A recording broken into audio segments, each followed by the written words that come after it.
அன்னைக்கு லாஸ்ட் கிளாஸில் பார்த்ததுன்ற கடைசி கிளாஸில் பார்த்துருக்கோம். நாங்கள் வந்து நிதி வியாபாரங்களில் வந்து நாங்கள் நிதி கம்பெனிகள் சம்மந்தமாகத்தான் விரிவாக பார்க்க போகிறோம். நிதி கம்பெனிகளை வந்து நாங்கள் எவ்வாறு எவ்வாறு அது அனுமதி அளிக்கப்பட்டு மேற்பார்வை செய்து ஒழுங்குபடுத்தப்படுகிறது என்ற சம்பந்தமாக நான் அன்றைக்கு கடந்த வகுப்பில் பார்த்துருக்கிறோம். வந்து இலங்கை மத்திய வங்கி அதில் மேற்பார்வையாளர்களாக ரெகுலேட்டர்ஸ் என்று சொல்லுவோம் ஆங்கிலத்தில். மேற்பார்வையாளர்களாக இலங்கை மத்திய வங்கி இருக்குது. அப்போ அந்த மத்திய வங்கி எவ்வாறு இந்த நிதி நிறுவனங்களை ஒழுங்குபடுத்தி மேற்பார்வை செய்து அதுக்கு என்னென்ன டெக்னிக்ஸ் யூஸ் பண்ணுது, எந்த முறையில் அது ஒழுங்குபடுத்தப்படுது, தளத்திலான ஒழுங்குபடுத்தல் கண்காணிப்புகள் மற்றும் தளத்துக்கு வெளியேயான கண்காணிப்புகள் என்று 2 விதமான முறையில் அதை ஒழுங்குபடுத்தும் நடவடிக்கைகளை மேற்கொள்ளுது. அதுக்கு மேலதிகமாக அதாவது வந்து இந்த ஒழுங்குபடுத்தல் நடவடிக்கைகளை மேற்கொள்வதற்காக அந்த நிதி நிறுவனங்கள் அதாவது வந்து கொண்டிருக்க வேண்டிய சில தேவைப்பாடுகளை வந்து மத்திய வங்கி ஒழுங்குபடுத்தல் நடவடிக்கைகளுக்காகவும் அந்த நிறுவனங்கள தொடர்ச்சியான இயங்கு தன்மைக்காகவும் அதை சில பணிப்புரைகளை வந்து இந்த நிதி நிறுவனங்களுக்கு வழங்கி இருக்குது. அந்த பணிப்புரைகள் வந்து ஆக குறைந்த தேவைப்பாடுகள். இப்போ அதுக்கு மேலதிகமாக அந்த நிறுவனங்கள் வச்சிருக்கிறது அந்த நிறுவனங்கள முகாமைத்துவ தீர்மானமாக இருக்கலாம். ஆனால் அந்த பணிப்புரைகளில் குறிப்பிடப்பட்டிருக்கின்ற தேவைப்பாடுகள் குறைந்த அளவு கட்டாயம் காணப்படணும். அது முகாமைத்துவம் விரும்பியோ விரும்பாமலோ அந்த பணிப்புரைகளை வந்து பின்பற்ற வேண்டிய தேவை பதிவு செய்யப்பட்டிருக்கிற எல்லா நிதி கம்பெனிகளுக்கும் தேவை. அப்போ ஒரு நிதி கம்பெனியாக பதிவு செய்யப்பட்டிருந்தா அது எவ்வாறு பதிவு செய்யலாம்னு சொல்லியும் பார்த்தோம். அதுக்கும் ஒரு இது என்ன சொல்றது, ஒரு விதி, அது வந்து பதிவு செய்வதற்கான விண்ணப்ப விதி என்று சொல்லி ஒரு விதி மத்திய வங்கியால் வெளியிடப்பட்டிருக்குது. இந்த நிதி நிறுவனங்கள் வந்து 2011ஆம் ஆண்டின் 42ஆம் இலக்க நிதி வியாபார சட்டத்தின் கீழே தான் இப்போ அந்த நிதி கம்பெனிகளுக்கு வந்து உரிமம் வழங்கப்படுது. நாங்கள் ஆரம்பத்தில் 1900 வேறொரு சட்டம் இந்த 1988ஆம் ஆண்டின் நிதி கம்பெனி சட்டம் என்ற ஒரு கம்பெனி சட்டம் இருந்தது. அப்போ அது கம்பெனி சட்டத்தில் இந்த நிதி கம்பெனிகளை கட்டுப்படுத்துவதற்குரிய ஒரு சட்டம் இருந்தது. அதில் சில குறைபாடுகள் காரணமாக நம்ம மீண்டும் 2011ஆம் ஆண்டில் அந்த சட்டம் புதிதாக இயற்றப்பட்டது. அப்போ அந்த 2011ஆம் ஆண்டின் 42ஆம் இலக்க நிதி வியாபார சட்டம் வந்து மத்திய வங்கிக்கு பூரண அதிகாரங்களை வழங்கி இருக்குது. அந்த நிதி கம்பெனிகளை ஒழுங்குபடுத்துவதற்கும் அதை மேற்பார்வை செய்து ஒரு முறையான நிதியியல் முறைமையை கொண்டு நடத்துறதுக்கு இலங்கை மத்திய வங்கிக்கு பூரண அதிகாரம் வழங்கியிருக்கு. அந்த அதிகாரங்களின் அடிப்படையில் தான் இலங்கை மத்திய வங்கி வந்து இந்த பணிப்புரைகளை விடுப்பதாக இருந்தாலும் சரி, நிதி நிறுவனங்களுக்கு அனுமதியை வழங்குவதாக இருந்தாலும் சரி, இந்த நிதி நிறுவனங்களில் மேற்பார்வை கண்காணிப்புகளில் ஈடுபடுவதாக இருந்தாலும் சரி, எல்லாமே இந்த சட்டத்தின் அடிப்படையில் தான் மேற்கொள்ளப்படுது. இப்போ இந்த சட்டத்திலோட பவுண்ட் ஆகிறபடியாக எல்லா நிதி கம்பெனிகளும், பதிவு செய்யப்பட்ட எல்லா நிதி கம்பெனிகளும் இலங்கை மத்திய வங்கியால் விடுக்கப்படுகின்ற இந்த பணிப்புரைகளை வந்து கட்டாயம் அதுக்கு இணங்கி ஒழுக வேணும். ஏன்னா சில நேரம் மேனேஜ்மெண்ட்டுக்கு இப்போ நாங்கள் பார்த்து கொண்டிருக்கிறோம் இந்த அறவிட முடியாத கடன் ஒதுக்கீட்டு பணிப்புரை. இதில் நாங்கள் ப்ராக்டிக்கலாக நாங்கள் நிறைய பிரச்சனைகளை சந்திச்சிருக்கிறோம் இந்த நிதி கம்பெனிகளோட. சில கம்பெனிகள் வந்து இந்த அறவிட முடியாத கடன் ஒதுக்க பணிப்புரையோடு இணங்கி போவதில் பெரிய பிரச்சனைகள் இருக்குது. ஏனெண்டா நிதி கம்பெனிகளை பொறுத்த வரைக்கும் நீங்கள் பேங்க்ஸை பார்த்தீங்கன்னு சொன்னால் இப்போ வங்கிகள் வந்து ஒரு முறைமையான நிதியியல் முறைமையில் தான் இயங்கி கொண்டிருக்குது. அப்போ அங்கே நீங்கள் பேங்க்குக்கு போகிறீங்கன்னா ப்ராப்பர் டாக்குமெண்ட்ஸ் இல்லாமல் நீங்கள் லோன் எடுக்கிறது 99% நடக்காது. எங்கேயாவது ஒரு சில இடங்களில் இருக்குமே தவிர, பட் 99% நீங்கள் ப்ராப்பர் டாக்குமெண்ட்ஸ் உங்களுக்கு ப்ராப்பராக எல்லாம் இருந்தால் தான் நீங்கள் லோன் எடுக்கக்கூடிய வசதிகள் இருக்கும் வங்கியை பொறுத்த வரைக்கும். வங்கியில பார்த்தீங்கன்னா, வங்கிக்குரிய அடமுடியா கடன் ஒதுக்கீடுகள் அப்படி இருக்கும்னு சொன்னா, அது வங்கியை பொறுத்த வரைக்கும் 3 மாதங்கள்லேயே வங்கி வந்து செயற்படா கடனாக வகைப்படுத்தணும். ஆனா இப்போ நீங்க நிதி கம்பெனிகளை பொறுத்த வரைக்கும் மத்திய வங்கியின் பணிப்புரைகளின் அடிப்படையில் நிதி கம்பெனிகள் வந்து 6 மாதங்கள் வரை செயற்படக்கூடிய கடனாகத்தான் இருக்கும். 6 மாதங்கள் தவணை கட்டணம் 6 மாதத்துக்கு மேல் 6 அல்லது 6க்கு மேல் தவணை கட்டணம் செலுத்தப்படாத கடன்கள் மட்டும்தான் செயற்படா கடன்களாக வகைப்படுத்தப்படும். ஆனா இப்போ அதுலேயும் வந்து சில நிறுவனங்கள் வந்து அதை வைத்துக் கொள்வதற்கு சில நிறுவன முகாமைத்துவங்கள் சில நேரம் விரும்பாமல் இருக்கலாம். ஆனால் அவர்கள் விரும்பியோ விரும்பாமலோ இந்த வகைப்படுத்தல்களை மேற்கொண்டுதான் ஆகணும். ஏனென்றால் இது ஒரு என்ன சொல்ற சந்தை, அதாவது நிதி சந்தையில காணப்படக்கூடிய பழைய தரவுகளின் அடிப்படையில தான் இந்த பணிப்புரைகள் எல்லாம் தீர்மானிக்கப்படுது. அப்ப அந்த தீர்மானிக்கப்பட்ட பணிப்புரைகளின் அடிப்படையில அந்த நிதி நிறுவனங்கள் செயற்பட வேண்டியது கட்டாயம் நிதி கம்பெனிகள். அப்ப இதுக்கு மேலதிகமா இப்ப சில நிதி நிறுவனங்கள் 3 மாதத்திலேயே செயற்படா கடனாக வகைப்படுத்தினா அது ஓகே. இப்ப 6 மாசம் மட்டும் வெயிட் பண்ண தேவையில்லை, நாங்க 3 மாசம் மட்டும் செலுத்தாடி நாங்க நான் பெர்ஃபார்மிங் லோன், அதாவது செயற்படா கடனாக வகைப்படுத்துறோம் என்று சொல்லி ஒரு நிதி நிறுவனம் முடிவெடுத்திருந்தா அது பிரச்சனை இல்லை. ஆனா இப்ப நாங்க 6 மாதம் மட்டும் 6 மாதத்துக்கு மேல உள்ள எல்லா கடன்களும் வந்து செயற்படா கடன்களாக வகைப்படுத்தணும். ஆனா இப்ப அந்த நிறுவனத்தின் முகாமைத்துவம் சொல்லுது அந்த நிறுவனத்தில் செயற்படா கடன்களாக வகைப்படுத்துவதற்கு 9 மாதங்கள் மட்டும் வெயிட் பண்ணலாம்ட்டு. அப்படி செய்யலாது. இப்போ 6 மாதம் தான் மேக்சிமம் வெயிட் பண்ணலாம். இப்போ 6 மாதத்துக்கு மேலே அவர்களால் போச்சுதுன்னு சொன்னால் கட்டாயம் செயற்படா கடனாக வகைப்படுத்தணும். அப்படி இல்லைன்னா அது ஒரு டிரெக்ஷன் வயலேஷன் என்று சொல்லுவோமா, வந்து இந்த பணிப்புரையை மீறிய செயற்பாடாகத்தான் அது இருக்கும்.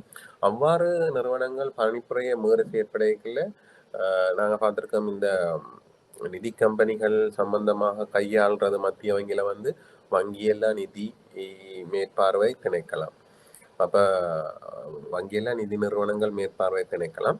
அப்ப non bank financial institution, department of non bank financial institution என்று சொல்லுவோம், SNBFI என்று சொல்லுவோம், supervision of non bank financial institution. அப்ப அந்த SNBFI என்று குறிப்பிடப்படுகின்ற அந்த வங்கியெல்லா நிதி நிறுவனங்கள் மேற்பார்வை திணைக்களத்தின் பணிப்பாளருக்கு அதிகாரம் இருக்குது இந்த டிரெக்ஷன்ஸ் வயலேஷன், அதாவது வந்து இந்த பணிப்புரைகளை ஏதாவது ஒரு நிதி நிறுவனம் மீறிக்கல அந்த நிறுவனம் மீது பெனால்டிஸ், அதாவது வந்து என்ன சொல்றது, தண்டங்களை விதிக்கிறதுக்கு, அல்லாட்டி அதுக்கு மேலதிகமாக வேறு ஏதாவது பாரதூரமான நடவடிக்கைகளை, அதாவது வந்து அவர்கள் எந்த பணிப்புரைகளை மீறி செயற்படுகிறார்களோ என்பதை பொறுத்து அதற்கேற்ற வகையில் தண்டப்பணங்களை அறவுறதுக்குரிய அதிகாரம் மத்திய வங்கி எல்லா நிதி நிறுவனங்கள் மேற்பார்வை திணைக்கள பணிப்பாளருக்கு இருக்குது. அப்ப அந்த தண்டப்பணங்களை அவ்வாறு செலுத்த வேண்டிய தேவை வரும். முதல் தரம் என்றால் தண்டப்பணம், அதுக்கப்புறம் தொடர்ச்சியாக ஒரே நிறுவனம் அதே பணிப்புரைகளை மீறி செயற்படுதுன்னு சொன்னா அதுக்கு வேற வேற நடவடிக்கைகளை வந்து பரிந்துரைக்கிறதுக்கு பணிப்பாளருக்கு முடியும். அப்ப சில நேரம் அதன் வியாபார நடவடிக்கைகளை முடக்கும் வரை கூட அவர்களுக்கு வந்து மத்திய வங்கிக்கு அதிகாரம் வழங்கப்பட்டிருக்கு. அப்ப இந்த பணிப்புரைகளை வந்து கடைபிடிக்கணும், அதுக்கு இணங்கி ஒழுகணும்ன்றது வந்து கம்பல்சரி. எனக்கு செய்யலாதுன்னு சொல்லி அதாவது வந்து அனுமதி பெற, அதாவது லைசன்ஸ் ஃபைனான்ஸ் கம்பெனிஸ் எதுவுமே அப்படி சொல்லலாது. அதை விட இப்போ லைசன்ஸ் இல்லாத ஃபைனான்ஸ் கம்பெனி செய்யலாமான்னா அப்படின்னு செய்யலாம். ஏன்னா லைசன்ஸ் இல்லாமல் ஃபைனான்ஸ் கம்பெனி நடத்தினா அது அன்ஆத்தரைஸ் பிஸ்னஸாக கருதப்படும். அப்போ பதிவு செய்யப்பட்ட நிதி கம்பெனிகள் எல்லாமே இந்த பணிப்புரைகளை இணங்கி போகணுமன்றது கட்டாயம். அதை திருப்பி நான் சொல்கிறேன், இந்த சில நீங்கள் தெளிவாக விளங்கிக் கொள்ளணும், பணிப்புரைகளில் குறிப்பிடப்பட்டிருக்கிறது ஆக குறைந்த நியமம். அதுக்கு மேலதிகமாக நீங்கள் எதுவும் செய்யலாம். இப்போ அது மேலதிகமாகன்றது இப்போ சிலதில் இப்போ 6 மாதம்னா 9 மாதம்ன்றது இல்லை. இப்போ மேக்சிமம் 6 மாதம் மட்டும் வெயிட் பண்ணலாம்னா அவர்கள் 3 மாதமோ 4 மாதமோ முடிய செயற்படா கடனாக வகைப்படுத்தினா அது பர்ஃபெக்ட், அதில் பிரச்சனை இல்லை. ஆனால் இப்போ 6 மாதம் இல்லை நாங்கள் 8 மாதமாக தான் வெயிட் பண்ண போகிறோம்னா அப்படி செய்யலாது. அது வயலேஷன். அந்த அதுகளில் வந்து நீங்கள் தெளிவாக விளங்கி கொள்ளணும். அப்போ சில கட்டாயம் பணிப்புரைக்கு அமைவாக இல்லாட்டி அதுக்கு மேலதிகமாக மேலதிகம்ன்றது 6 மாசத்தை குறைக்கிறதா கூட்டுறது அல்ல. அப்போ சில இடங்கள்ல கூட்டுறதா இருக்கும். இப்போ டயவன் வந்து அடுக்கு 1 மூலதனத்தை வைப்பாடு 5 வீதம் என்று சொன்னா அவர்கள் 6-7 வீதம் வச்சிருந்தா பிரச்சனை இல்லை. 5 வீதத்தோட குறையத்தான் கூடாது. அப்ப அந்த இதுகளை வந்து நீங்க விளங்கி கொள்ளணும். அப்ப இதுல கடன் ஒதுக்க பணிப்புரையில வந்து நாங்க கடைசியா பார்த்துக்கணும். நாங்க இந்த வகுப்புல அன்றைக்கு பார்த்ததுல வந்து நிதி கம்பெனிகள ஒழுங்குபடுத்தல்கள், மத்திய வங்கி அதை எவ்வாறு கையாளுது, அதுக்கு எவ்வாறு மேற்பார்வை ஒழுங்குபடுத்தல்களை செய்யுது என்ற இதுகளை எல்லாம் பார்த்தனாங்க. அதோட மத்திய வங்கியால நிதி கம்பெனிகளுக்காக வழங்கப்பட்டிருக்கக்கூடிய முக்கியமான பணிப்புரைகளை நாங்கள் பார்க்குறேன்னு சொன்னாங்க. அதில் ஒரு சில பணிப்புரைகளை கடந்த வகுப்பில் பார்த்துருக்கோம். அதில் கடைசியாக நாங்கள் அறவுடைய கடன் ஒதுக்கீட்டு பணிப்புரையை பார்த்தனாங்க. அது அதை பொறுத்த வரைக்கும் அதில் கொஞ்சம் மரவாசியோடு நாங்கள் நிப்பாட்டிட்டோம். அப்போ அதை எவ்வாறு வகைப்படுத்த செயற்படா கடனாக வகைப்படுத்தலாம்னு அன்றைக்கி பார்த்துட்டோம். இப்போ அது செயற்படா கடனாக வகைப்படுத்தினா அதுக்குரிய ஒதுக்கங்களையும் ஐயக்கடன் ஒதுக்கங்களையும் மேற்கொள்ளப்பட வேண்டும். அப்ப அது எவ்வாறுன்னு பார்த்துக்கோ. அவன் திருப்பி இருக்கா அதை நான் சொல்லிட்டு போறேன் மேலோட்டமா. 6 மாசம் அல்லாட்டி அதுக்கு கூடுதலாக அல்லாட்டி 12 மாதங்களை விட குறைவான காலப்பகுதி, அதாவது 6 to 12 மந்த்துக்குரிய பீரியட்ல இருந்தா நான் பெர்ஃபார்மிங் லோன் இல்லாட்டி அது இன்ஸ்டால்மெண்ட் கிடைக்காம இருந்தா, இப்போ ஒரு எக்ஸாம்பிளுக்கு சொல்றேன்னு சொன்னா ஒரு எக்ஸென்ற கஸ்டமர் இருக்கிறார். அவருக்கு வந்து 1 மில்லியன் அவுட்ஸ்டாண்டிங் இருக்குது. அவர் வந்து கடந்த 7 மாதங்களாக அவர் இந்த நிறுவனத்துக்கு அவருடைய இன்ஸ்டால்மெண்ட் பேமெண்ட்டை வந்து தவணை கட்டணத்தை செலுத்து. அந்த நேரத்தில் அந்த நிறுவனம் வந்து அந்த 1 மில்லியன் ரூபாய் பெறுமதியான அவுட்ஸ்டாண்டிங் நிலுவைத் தொகையின் 50% ஒதுக்கமாக பேண வேணும். வந்து 5 லட்சம் ரூபாய் 1 மில்லியன்ல 50%, 5 லட்சம் ரூபாவை வந்து ஒதுக்கமாக பேண வேணும். ஆனால் அதுக்கு சில எக்ஸெம்ஷன் இருக்கு. அதையும் நாங்கள் பார்த்தனாங்க. அதையும் நாங்கள் பார்ப்போம். நம்ம 6 தொடக்கம் 12 மாதங்களுக்கு உட்பட்ட இடைப்பட்டதாக இருந்தால் தவணை கட்டணம் செலுத்தாத இது தொகைகள் அவர்கள் வந்து 50% அவர்களுக்கு மீதம் இருக்கக்கூடிய கடன் தொகை, வழங்கிய கடன் தொகை அல்ல. அது தெளிவாக வழங்கிக்கொள்ளணும். ஒரு ஆளுக்கு 5 மில்லியன் வழங்கப்பட்டிருக்குது கடனா, அவர் 4 மில்லியன் செலுத்திட்டு 1 மில்லியன் தானே இருக்குன்னு சொன்னா அந்த 1 மில்லியன், அதாவது எவ்வளவு தொகை மீதமா இருக்குதோ அந்த தொகையின் 50%. இப்ப அந்த வழங்கப்பட்ட தொகையின் 50% பார்ப்பது இல்லை. அப்ப 6 தொடக்கம் 12க்கு 50%, 12 மாதங்களை விட கூடினா மிஞ்சி 1 இயருக்கு மேலதிகமாக நிலுவையில் இருந்தா அதுக்கு 100%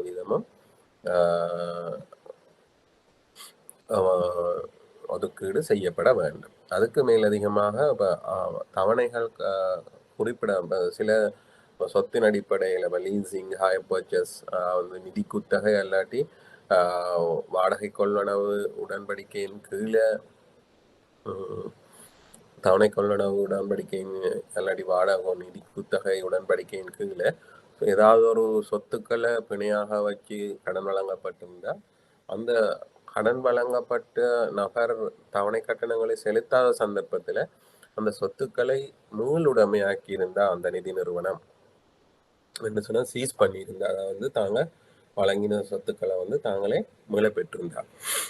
மீளப்பெற்ற அதாவது தாங்கள் மீளுடைமையாக்கி அந்த சொத்துக்களை வந்து வேறு நபருக்கு வித்திருந்தா அல்லாட்டி ஏலத்தில் விற்பனை செய்திருந்தா அந்த நேரத்தில் அந்த கடனை பொறுத்த வரைக்கும் அந்த வித்து அந்த கடனை செட்டில் பண்ணின, அதாவது கடனை செட்டில் பண்ணின அமௌண்ட் போக மிச்சம் இருக்கு வருமதியான தொகையை வந்து 100% உடனடியாகவே ஒதுக்கம் ஐயக்கடன் ஏற்பாடு செய்யணும். என்னென்னு சொன்னால் சில நேரம் 2வது மாதம், அது நான் ஏற்கனவே அன்றைக்கும் சொன்னேன். இப்போ சில ஃபைனான்ஸ் லீஸை பொறுத்த வரைக்கும், நிதி குத்தகையை பொறுத்த வரைக்கும் இப்போ இதுல நாங்க 6 மாசம் வந்து கொடுத்திருந்தாலும் அந்த நிதி குத்தகைகள் பொறுத்த வரைக்கும் செப்பரேட் அக்ரிமெண்ட் இருக்கும். Lease agreement. அந்த லீஸ் அக்ரிமெண்ட் வந்து கஸ்டமரோட சைன் பண்ணிக்கல. அந்த லீஸ் அக்ரிமெண்ட்ல அந்த நிதி நிறுவனம் போட்டிருக்கும் 2 மாத தவணை கட்டணங்கள் தொடர்ச்சியாக செலுத்தலைன்னு சொன்னா இந்த வாகனத்தை பறிமுதல் செய்யலாம் என்ற க்ளோஸை அதில் வச்சிருக்கணும். அப்படி இல்லாட்டி சில நேரம் 1 மாசம் 3 மாசம் அது டிபெண்ட். ஒவ்வொரு நிதி கம்பெனியும் ஒவ்வொரு வகையான க்ளோஸா வச்சிருக்கும். அப்ப அதை வாங்குற கஸ்டமர் அதை வடிவா வந்து அதை வாசிச்சு கொள்ளணும்.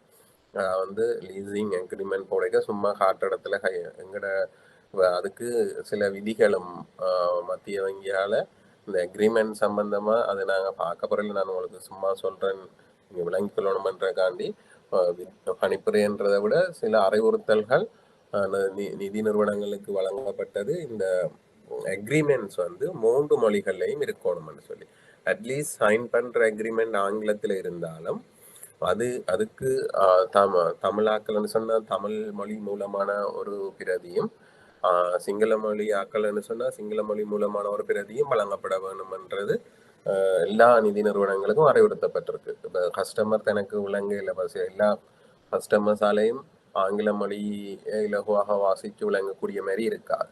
அதே நேரம் அந்த விரைவாக வாசிக்கக்கூடிய மாதிரியும் இருக்காது. அப்ப அவர் தனக்கு புரிக்கக்கூடிய மொழியில அதை வாசிக்க விளங்குவதற்குரிய அவருக்குரிய இது இருக்குது. அவருக்கு அந்த அதிகாரம் இருக்குது அந்த வாடிக்கையாளருக்கு. அப்ப அந்த வாடிக்கையாளர் ஒரு நிதி கம்பெனியில அக்ரிமெண்ட் சைன் பண்ணிக்கல, எனக்கு என் தமிழ் மொழியிலேயோ இல்லாட்டி சிங்கள மொழியில என்கிட்ட இந்த அக்ரிமெண்ட்டை தாங்கன்னு கேட்டால் கட்டாயம் கொடுக்கணும். கேட்டான்னு கேட்காட்டியான கொடுக்கணும்ன்றது மத்திய வங்கியின் அறிவுறுத்தல். ஆனால் ஆரம்பத்தில் அதை மத்திய வங்கி கடுமையாக பின்பற்றினாலும் சில நேரங்களில் சில நிதி நிறுவனங்கள் அதை பின்பற்றாமல் இருக்கலாம். அவ்வாறு இருந்தால் அந்த வாடிக்கையாளருக்கு மத்திய வங்கிக்கு முறைப்பாடுகளை செய்யலும். ஆனால் கட்டாயம் அந்த என்ன சொல்ற உடன்படிக்கைகள் கண்ட்ராக்ட்ஸ் வந்து கட்டாயம் மும்மொழியிலையும் இருக்கணும். அந்த கஸ்டமர் விரும்பின மொழியில அதை அவர் கேட்டு பெற்றுக்கொள்ளலாம். ஆனால் சில நேரம் அக்ரிமெண்ட் சைன் பண்ணிக்குள்ள ஆங்கில மொழியில உள்ளதை மட்டும்தான் சைன் பண்ண வேண்டிய, ஏதாவது ஒரு மொழியில அநேகமாக ஆங்கில மொழியில உள்ள அக்ரிமெண்ட்டை தான் சைன் பண்ணணும். அவர் தன் விளக்கத்துக்காக தன்னுடைய தாய்மொழியில உள்ள அக்ரிமெண்ட்டை வந்து உடன்படிக்கை இந்த சரத்துக்களை வந்து வாங்கி அவர் தான் விளங்கி கொள்ளலாம்.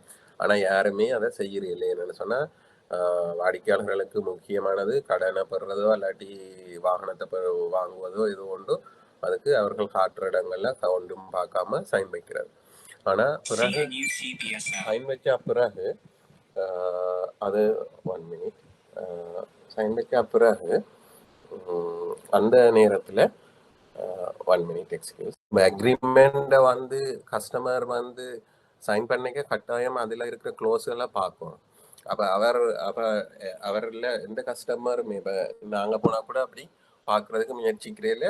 ஆனால் அதில் இருக்கக்கூடிய க்ளோஸுகள் வந்து இப்போ நீங்கள் லீசிங் ஃபைனான்ஸ் ஹாய் பர்ச்சேஸை பொறுத்த வரைக்கும் அவர்கள் அதில் ஒரு க்ளோஸ் போட்டிருப்பீங்கன்னா 2 மாதம் அல்லாட்டி 3 மாதம், அது டிபெண்ட். ஒவ்வொரு கம்பெனியும் தனக்கேற்ற வகையில் போடலாம். அதுக்கு எந்த ரெஸ்ட்ரிக்ஷனும் கிடையாது. அது கம்பெனியின் முகாமைத்துவத்தின் தீர்மானம்.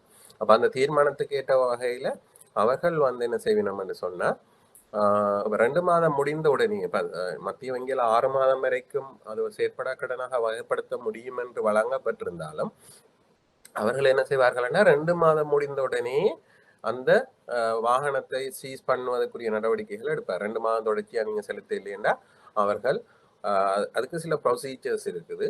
அது வந்து அந்த அக்ரிமெண்ட்ல சொல்லப்பட்டிருக்கும். 2 மாதம் முடிய அவர்கள் ஒரு 21 நாள்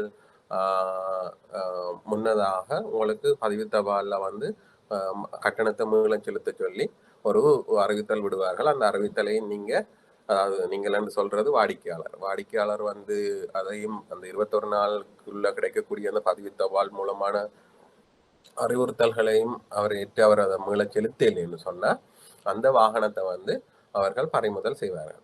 அப்ப வாகனத்தை பறிமுதல் செய்த உடனே அப்ப 2 மாதம் கிட்டத்தட்ட 3வது மாத தவணை கட்டணம் செலுத்தாத நிலையில அந்த வாகனம் பறிமுதல் செய்யப்படுது.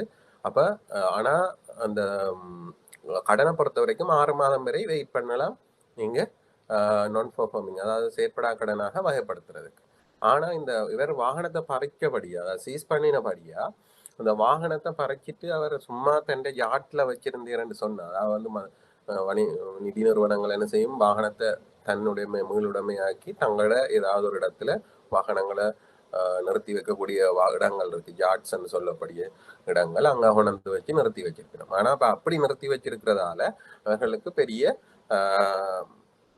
லாபமோ நன்மையோ பெருசாக கிடைக்க போறதில்ல. ஒரு சில வாடிக்கையாளர்கள் அதை வந்து தங்களோட வாகனம் பறிமுதல் செய்யப்பட்டுன்றதுக்காண்டி மீளச் செலுத்தினா, சில பேர் அதை பேசாம அப்படியே விடக்கூடிய சந்தர்ப்பங்களும் கூட இருக்குது. அப்ப அந்த நிலைமையில அவர்கள் என்ன செய்யணும்னு சொன்னா, அதை வந்து அதை மீண்டும் ஒரு வாடிக்கையாளருக்கு விற்பனை செய்வதற்கோ அல்லது ஏல விற்பனை மூலம் அதை விற்பனை செய்யறதுக்கோ முயற்சிப்பார்கள். அவ்வாறு நான் இன்னொரு மாத கால இடைவெளியில் அதை விற்பனை செய்துட்டோம்னு சொன்னா, அப்ப நான் அதை விற்பனை செய்யக்கூடிய காலம் வரை அவர்கள் நார்மலான ப்ரொசீஜர்ஸ், அதாவது வந்து 6 மாதம் மட்டும் வெயிட் பண்ணலாம். ஆனா அந்த வாகனத்தை அவர்கள் எப்ப 4வது மாதம் அதை விற்பனை செய்கிறார்கள் என்று வைத்துக் கொண்டால், அப்ப 4வது மாதம் விற்பனை செய்த பிறகு விற்பனையிலிருந்து வரக்கூடிய பெறுமதியிலிருந்து இந்த கடனை அவர்கள் செட்டில் பண்ணுவார்கள். இப்போ எக்ஸாம்பிளுக்கு சொன்னா, இப்போ ஒரு 2 மில்லியன் அவுட்ஸ்டாண்டிங் இருக்குது. ஒரு வாகனத்தை அவர்கள் பறிமுதல் செய்து அதை அவர்களால் 1 மில்லியனுக்கு தான் விற்கக்கூடியதாக இருந்தது என்று சொன்னா, அந்த விற்பனை செய்த தொகையை வந்து இந்த கடனுக்கு செட்டில் பண்ணினா பிறகு இன்னும் ஒரு 1 மில்லியன் அவுட்ஸ்டாண்டிங்கா இருக்கு அந்த கஸ்டமர்கிட்ட இருந்து பெற வேண்டியது. அந்த நேரத்துல அந்த 1 மில்லியன் ரூபாவும் வந்து உடனடியாக 100% ஐயக்கடன் ஏற்பாடு செய்யணும். அதான் இந்த என்றதுல சொல்லப்பட்டிருக்கிறது. வந்து 3 முறைமையாக இது நீங்கள் ஐயக்கடன் ஒதுக்கத்துக்குரிய ஏற்பாடுகள் செய்யப்படும். ஒன்று 6 மாதத்துக்கு மேலே 12 மாதத்தோட குறைவண்டா 50% தெளிவாக வாங்கிக் கொள்ளணும். 12 மாதத்துக்கு மேலேன்னு சொன்னா 100% அதுல எந்த பிரச்சனையும் இல்லை. ஆனா பிணையாக வழங்கப்பட்ட வாகனங்கள், அதாவது ஃபைனான்ஸ் லீஸ் அல்லாடி தவணை கொள்வனவு அடிப்படையில் வழங்கப்பட்ட வாகனங்களை அந்த நிறுவனம் 6 மாதத்துக்கு முன்பே பறிமுதல் செய்யக்கூடிய அதிகாரம் அந்த நிறுவனங்களுக்கு இருக்குது. அந்த ஒப்பந்தத்தின் அடிப்படையில, அந்த ஒப்பந்தத்தின் அடிப்படையில பறிமுதல் செய்யப்பட்ட வாகனங்கள் மீள விற்பனை செய்யப்பட்டு நிதி கம்பெனியால விற்கப்பட்டிருக்குமாக இருந்தால், அந்த மீதம் இருக்க அந்த அந்த வாடிக்கையாளரிடமிருந்து மீதமாக நிலுவையாக இருக்கக்கூடிய தொகை உடனடியாகவே என்ன செய்ய 100% ஒதுக்கம் செய்ய வேணும். ஆனா சில சந்தர்ப்பங்கள்ல மேலதிகமாக விற்கப்பட்டால் நிதி தொகையை வந்து வாடிக்கையாளருக்கு வழங்கி அந்த கடனை பூரணமாக செட்டில் பண்ணலாம். அப்ப அதுல தெளிவா இருக்கணும். ஆனா இப்ப விற்கிறது வந்து இப்ப தாங்கள் அந்த நிறுவனம் நினைச்ச மாதிரி இப்ப சும்மா ஒரு பெறுமதியை குறைச்சி விற்க முடியாது. இப்ப அது சில நிறுவனங்கள் களவாக அவ்வாறு செய்தாலும் நார்மலாக அவ்வாறு செய்ய இயலாது. அவர்கள் அதை வேல்யூவேஷன் எடுத்து அந்த வேல்யூவேஷன் பெறுமதி கேட்ட வகையில தான் அதை விற்பனை செய்ய முடியும். அப்ப அது ஆக பெரிய அளவு நட்டம் அந்த வாடிக்கையாளருக்கு வராது. ஆனா சொல்ல இல்லாது. அப்ப வாடிக்கையாளர் வந்து அந்த வாகனம் பறிமுதல் செய்யப்பட்ட பிற்பாடு உடனடியாக அதை மீளப்பெறணும். மீளப்பெறாத இடத்து அந்த நிறுவனங்கள் அதை உடனடியாக விற்பனை செய்வதற்கு தான் முயற்சிக்கும். இப்ப விற்பனை செய்யறா 2 விதமா விற்பனை செய்யும். அதை ஒன்று இல்லத்துல வழங்கும், இல்லாட்டி அதை இன்னொரு ஆளுக்கு லீஸுக்கு கொடுத்துரும். அப்ப அந்த நடைமுறைகள் சட்ட அதுக்குரிய சட்ட ஏற்பாடுகள் அந்த நிறுவனங்களுக்கு இருக்குது. அப்ப அதை வந்து தெளிவாக வாடிக்கையாளர்கள் வந்து விளங்கி நடந்தால் அதை தவிர்க்கலாம். ஆனா அவ்வாறான சந்தர்ப்பங்கள்ல இந்த செயற்படா கடன்களை வந்து உடனடியாக செய்ய வேண்டும் என்றுதான் இந்த ஈல குறிப்பிடப்பட்டிருக்கு. அடுத்தது வந்து எந்தெந்த கடன்களுக்காக அந்த ஒதுக்கத்திலிருந்து விலக்களிக்கப்பட்டிருக்கு என்று சொல்லி இதுல சொல்லப்பட்டிருக்குது. நாங்கள் அதுவும் பார்த்தோம். ஒன்று வந்து எந்த பாத்தியதையும் அல்லது விதிப்பும் இல்லை, அதாவது அண்டலியன் என்று சொல்லுவோம். அதாவது வேற எந்த இதுக்கும் இப்போ ஒரு ஆளுக்கு என்ற ஆளுக்கு 2 லோன் இருக்குண்டா, ஏ பி என்ற 2 லோன் இருக்குண்டா, ஒரு ஏ என்ற லோன் அவர் டிஃபால்ட் ஆயிட்டு செலுத்தாம இருக்கிறேன்னு சொன்னா, அந்த பி என்ற லோனுக்கு தான் அந்த ஏ என்ற லோனுக்கு ஒரு பிணையங்களும் கொடுக்க இல்லை. ஆனா பி என்ற லோனுக்கு பிணையங்கள் கொடுத்திருக்கிறேன், இந்த அரச டெஷரி பில் கொடுத்திருக்க, டெஷரி பாண்ட் கொடுத்திருக்கிறேன்னு வைப்பான். ஆனா ஏ என்ற லோன் தான் டிஃபால்ட் ஆகுது. அப்ப அந்த நேரத்துல ஆனா அப்ப இன்டர்னலா நிறுவனம் வந்து அதை வந்து ஹோல்ட் பண்ணி வச்சிருக்கலும், ஆனா வச்சிருந்தாலும் அந்த ஒதுக்கீடு செய்யறதுல இருந்து அதுக்காக கழிச்சு காட்டிடல. என்னோட ஏ என்ற குறிப்பிட்ட லோனுக்கு எந்த பிணையும் இல்லை, ஆனா பி என்ற லோனுக்கு தான் பிணை இருக்குது. அப்ப அந்த பி என்ற லோன் வந்து பெர்ஃபார்மிங் லோனா இருந்து ஏ என்ற லோன் நான் பெர்ஃபார்மிங் லோனா இருந்தா அந்த பி என்ற லோனுக்கு கொடுக்கப்பட்ட அந்த பிணையங்களை இதுக்கு செய்ய ஏ என்ற லோனுக்கு செய்ய வேண்டிய ஒதுக்கங்களுக்காக செட்டில் பண்ண முடியாது. அதுதான் அந்த வேற எந்த வித பாத்தியதையும் இல்லையான்றது இப்ப சில நேரம் ஏபி ரெண்டுக்கும் கொடுத்திருப்பாரு. அப்ப ரெண்டு ஏபி ரெண்டுக்கும் கொடுத்திருந்தாலும் இந்த இதை வந்து செய்யலாது. அதைத்தான் நான் சொல்லுது. இப்போ ரெண்டு கடன்களுக்கும் ஒரே ட்ரெஷரி பாண்டை இப்போ 5 மில்லியன் 6 மில்லியன் ட்ரெஷரி பாண்ட் இருக்கு ஒரு கஸ்டமருக்கு, அதை கொடுத்து அவ 3 மில்லியன் 2 மில்லியன் ரெண்டு வித ஒரு லோன்கள் எடுத்திருக்கிறேன்னா அந்த 3 மில்லியன் எடுத்த லோனுக்கு டிஃபால்ட் ஆயிட்டேன்னு சொன்னா இந்த ட்ரெஷரி பாண்டை வந்து அவர் இதுக்கு காட்ட இயலாது. அப்ப அதான் அந்த வேற எந்த கடன்களோடையும் லியன் இல்லாம இருக்கணும். அண்டலியன் இல்லாத கவர்மெண்ட் பாண்ட், அதாவது வந்து இலங்கை அரசாங்க பிணையங்கள், ரெண்டாவது வந்து இலங்கை மத்திய வங்கியின் பிணையங்கள், ரெண்டுமே சேம், கிட்டத்தட்ட ஒரே மாதிரி. அந்த ரெண்டு இதையும் வந்து 100% கழிச்சு காட்டலாம். இப்போ ஒதுக்க வேண்டிய தொகையில இருந்து அந்த பிணையங்கள்ற தொகையை 100% கழிக்கலாம். கூடுதலாக வந்தால் ஒதுக்கம் செய்ய தேவையில்லை, வந்து குறைய வந்தால் 100% கழிச்சா பிறகும் அந்த அவுட்ஸ்டாண்டிங் அந்த அமௌண்ட் வந்ததுன்னா அந்த நேரத்தில் அந்த வர்ற அமௌண்ட்டை வந்து அவர்கள் ஒதுக்கமாக செய்யணும். இப்போ உதாரணமாக சொல்கிறேன்னு சொன்னால் 2 மில்லியனுக்குரிய சொத்து கடன் இருக்குது, கடன் லோன் அவுட்ஸ்டாண்டிங் இருக்குது 2 மில்லியன். அந்த நேரத்தில் அவர் வந்து நான் பெர்ஃபார்மிங் லோனாக அந்த லோன் வகைப்படுத்தப்பட்டால் உடனடியாக 50% ஒதுக்கமாக மேற்கொள்ளணும். அப்போ 2 மில்லியனில் 50% 1 மில்லியன் ஒதுக்கமாக செய்யணும். ஆனால் ஒதுக்கமாக செய்யல அவரை வந்து அப்போ பார்த்தா அவர் பிணையம், அதாவது வந்து அவர் ட்ரெஷரி பாண்ட் வந்து கொடுத்துருக்கிறார். இந்த ட்ரெஷரி பாண்ட் வந்து 5 லட்சம் ரூபாய் பெறுமதியானது என்று சொல்லி சொன்னால் அந்த ஒதுக்க வேண்டிய 1 மில்லியன்ல இருந்து இந்த 5 லட்சத்தை கழிச்சு பேலன்ஸ் 5 லட்சத்தை தான் ஒதுக்கமாக மேற்கொள்ளணும். அவ்வாறு இல்லாம 5 லட்சம் இருக்குன்னுட்டு ஒதுக்கமே செய்யாம இருக்கலாது. ஏன்னா அவர்கிட்ட இருக்கிற ட்ரெஷரி போன்ற பெறுமதி வந்து 5 லட்சம் தான். ஆனா ஒதுக்கம் செய்ய வேண்டிய தொகை வந்து 1 மில்லியன். அப்ப அந்த நேரத்துல 5 லட்சத்தை ஒதுக்கமாக மேற்கொள்ளணும். ஆனா இப்ப அவரிடம் வந்து 1.5 மில்லியன் பெறுமதியான ட்ரெஷரி போண்டை கொடுத்திருந்தேன்னு சொன்னா முதல் 6 தொடக்கம் 12 மாத கால பகுதிக்கு அவர் வந்து எந்த ஒதுக்கமும் செய்ய தேவையில்லை. ஏனென்றா அந்த 6 தொடக்கம் 12 மாத கால பகுதிக்கு செய்ய வேண்டிய ஒதுக்கம் வந்து 1 மில்லியன். நான் அந்த வாடிக்கையாளரிடமிருந்து அந்த கடனுக்காக வழங்கப்பட்டிருக்கிற ட்ரெஷரி பாண்ட் வந்து 1.5 மில்லியன். அப்போ அந்த 1 மில்லியனை விட இந்த இது அந்த ட்ரெஷரி பாண்ட் தொகை கூடினபடியா அவர் எந்த ஒரு விதமான ஒதுக்கீடுகளையும் செய்ய தேவையில்லை, ஐயக்கடன் ஏற்பாடுகளை செய்ய தேவையில்லை. ஆனால் அது 12 மாதம் தொடர்ச்சியாக அவர் தவணை கட்டணத்தை செலுத்தாமல் இருந்துட்டீர்ன்னு சொன்னால் 12 மாதம் தாண்டியவுடன் அதுக்கு வந்து அப்போ அவர் சரி ஐயக்கடன் ஏற்பாட்டு தொகை வந்து 2 மில்லியனாக மாறும். ஏன்னா 100% செய்யணும். அந்த நேரத்தில் அவரிடம் 1.5 மில்லியன் தான் இந்த ட்ரெஷரி பாண்ட் இருக்குது. அந்த நேரத்தில் வந்து அந்த 2 மில்லியன்லேருந்து 1.5 மில்லியனை கழிச்சு பேலன்ஸ் 500,000 5 லட்சம் ரூபாய்க்கு வந்து ஒதுக்கத்தை மேற்கொள்ளணும். அப்போ அதான் அந்த இந்த ஆவண்ணா ரெண்டு இதுலையும் குறிப்பிடப்பட்டிருக்கிறது 100% கழிக்கலாம். மற்ற ஈனால எந்த ஒரு பாத்தியதையும் அல்லது விதிப்பும் இல்லாத உரிமம் பெற்ற வர்த்தக வங்கி ஒன்றில், உரிமம் பெற்ற சிறப்பியல் வாய்ந்த வங்கி ஒன்றில் அல்லது பதிவு செய்யப்பட்ட நிதி கம்பெனி ஒன்றில் தவணை வைப்புகள். அப்ப இது வந்து ஏதாவது ஒரு வங்கியில வைக்கக்கூடிய எஃப்டி அல்லாட்டி சிறப்பியல் வர்த்தக வங்கின்னு சொல்றது கொமர்ஷியல் பேங்க்ஸ் அல்லாட்டி ஸ்பெஷலைஸ் பேங்க், வந்து ஸ்பெஷலைஸ் பேங்க்னு குறிப்பிடுறது என்எஸ்பி ஏஎஸ்டிபி போன்ற வங்கிகள். அதே மாதிரி கொமர்ஷியல் பேங்க் ஹெச்என்பி சம்பத் வகையான இந்த பிஓசிஸ் பீப்புள்ஸ் அவ்வாறு எந்த வங்கியாக, அதாவது வந்து எந்த வங்கி ரெண்டுமே உரிமம் பெற்ற வர்த்தக வங்கியா இருக்கலாம், சிறப்பியல் வாய்ந்த வங்கியா இருக்கலாம்னா எல்லா வங்கிகள்ல வைக்கக்கூடிய வைப்புகள் நிலையான வைப்புகள், சேமிப்பு வைப்பு இல்லை, நிலையான எஃப்டி, நிலையான ஃபிக்ஸ் டிபாசிட்ஸை மட்டும்தான். அதே நேரம் அந்த வேறு ஏதாவது நிதி கம்பெனிகள்ல வைப்புல இருந்தாலும் அந்த அந்த சான்றிதழ்களை இதுக்கு பிணையாக கொடுக்கப்பட்டிருந்தால் அந்த நேரத்தில் அந்த சான்றிதழ்களில் உள்ள அமௌண்ட், வைப்பு தொகையை வந்து ஒதுக்க தொகையிலிருந்து கழிக்கலாம்.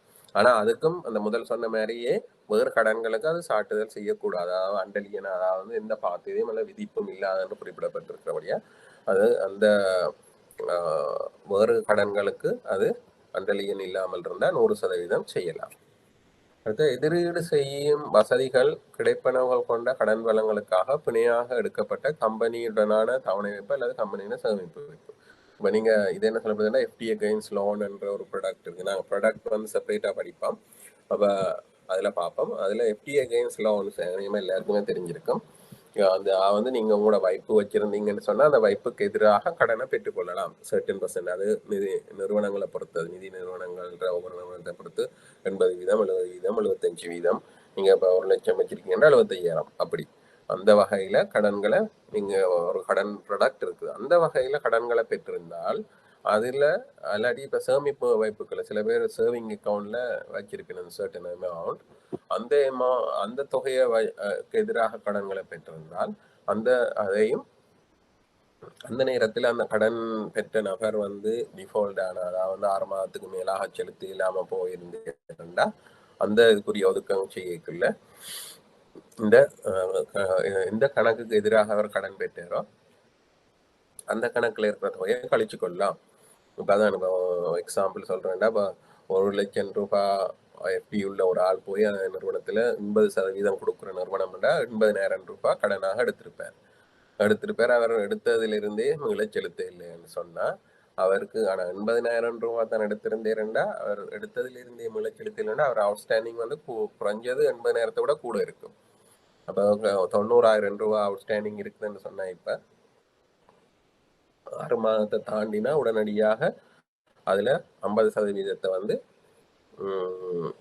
ஒதுக்கமாக மேற்கொள்ளணும். ஆனால் அவர்கிட்ட 1 லட்சம் ரூபாய் பெறுமதியான எஃப்டியை வந்து வச்சிருக்கிறார். அப்போ அந்த 1,40,000 கூட அதிகமாக இருக்கிறபடியாக அவர் எந்த ஒரு ஒதுக்கத்தையும் செய்ய தேவையில்லை. அதான் அந்த எஃப்டி அகைன்ஸ்ட் லோனு அல்லாட்டி சேவிங் அகைன்ஸ்ட் லோன் என்று சொன்னால் அந்த லோனுக்கு எந்த இதை பேஸாக வச்சு கடன் வழங்கப்பட்டதோ அந்த இதை வந்து இந்த ஐயக்கடன் ஏற்பாட்டில் இருந்து தான் கழிக்கலாம். ஆனால் அதை செயற்படா கடனாக கட்டாயம் வகைப்படுத்தப்படும்.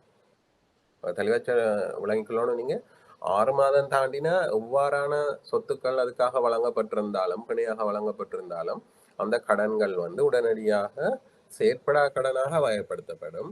ஆனால் அந்த சொத்துக்கள்ன்ற தன்மையின் அடிப்படையில் வந்து அவர்கள் மேற்கொள்ள வேண்டிய ஒதுக்கங்கள் வேறுபடும்.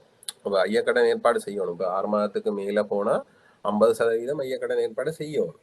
அதுல இருந்து சில விலக்குகள் சொத்துக்கள் அடிப்படையில் வழங்குறது தான் இதுல சொல்லப்பட்டிருக்கு. அடுத்தது வந்து இது வந்து ரீஷெடியூலிங்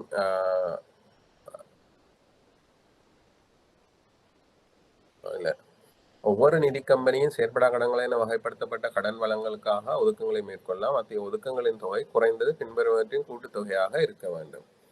ஒன்று 6 மாதம் அல்லது பழையதுக்கு போயிட்டோம். ரைட். அடுத்தது வந்து வங்கி உத்தரவாதங்கள், பேங்க் கரண்டி. சில பேர் லோன் எடுக்கல சில கண்டிஷன்ஸ் போட்டிருக்கீங்கன்னா பேங்க் கரண்டி வாங்கிட்டு வாங்கண்டா. அவ்வாறு வங்கி உத்தரவாதங்கள் இருந்தால் அந்த வங்கி உத்தரவாதங்கள் தொகையும் முழுமையாக கழிக்கப்படலாம். அடுத்தது வந்து நிதி கம்பெனியால் முதலுடைமையாக்கப்பட்ட ஊர்திகள் மற்றும் பொறிமுறைகளை பொறுத்தவரை பணிப்பாளரால் ஒப்புதளிக்கப்பட்ட மதிப்பீட்டாளரிடமிருந்து முற்போந்த 6 மாத காலப்பகுதியில் பெறப்பட்ட மதிப்பீட்டின் 80%.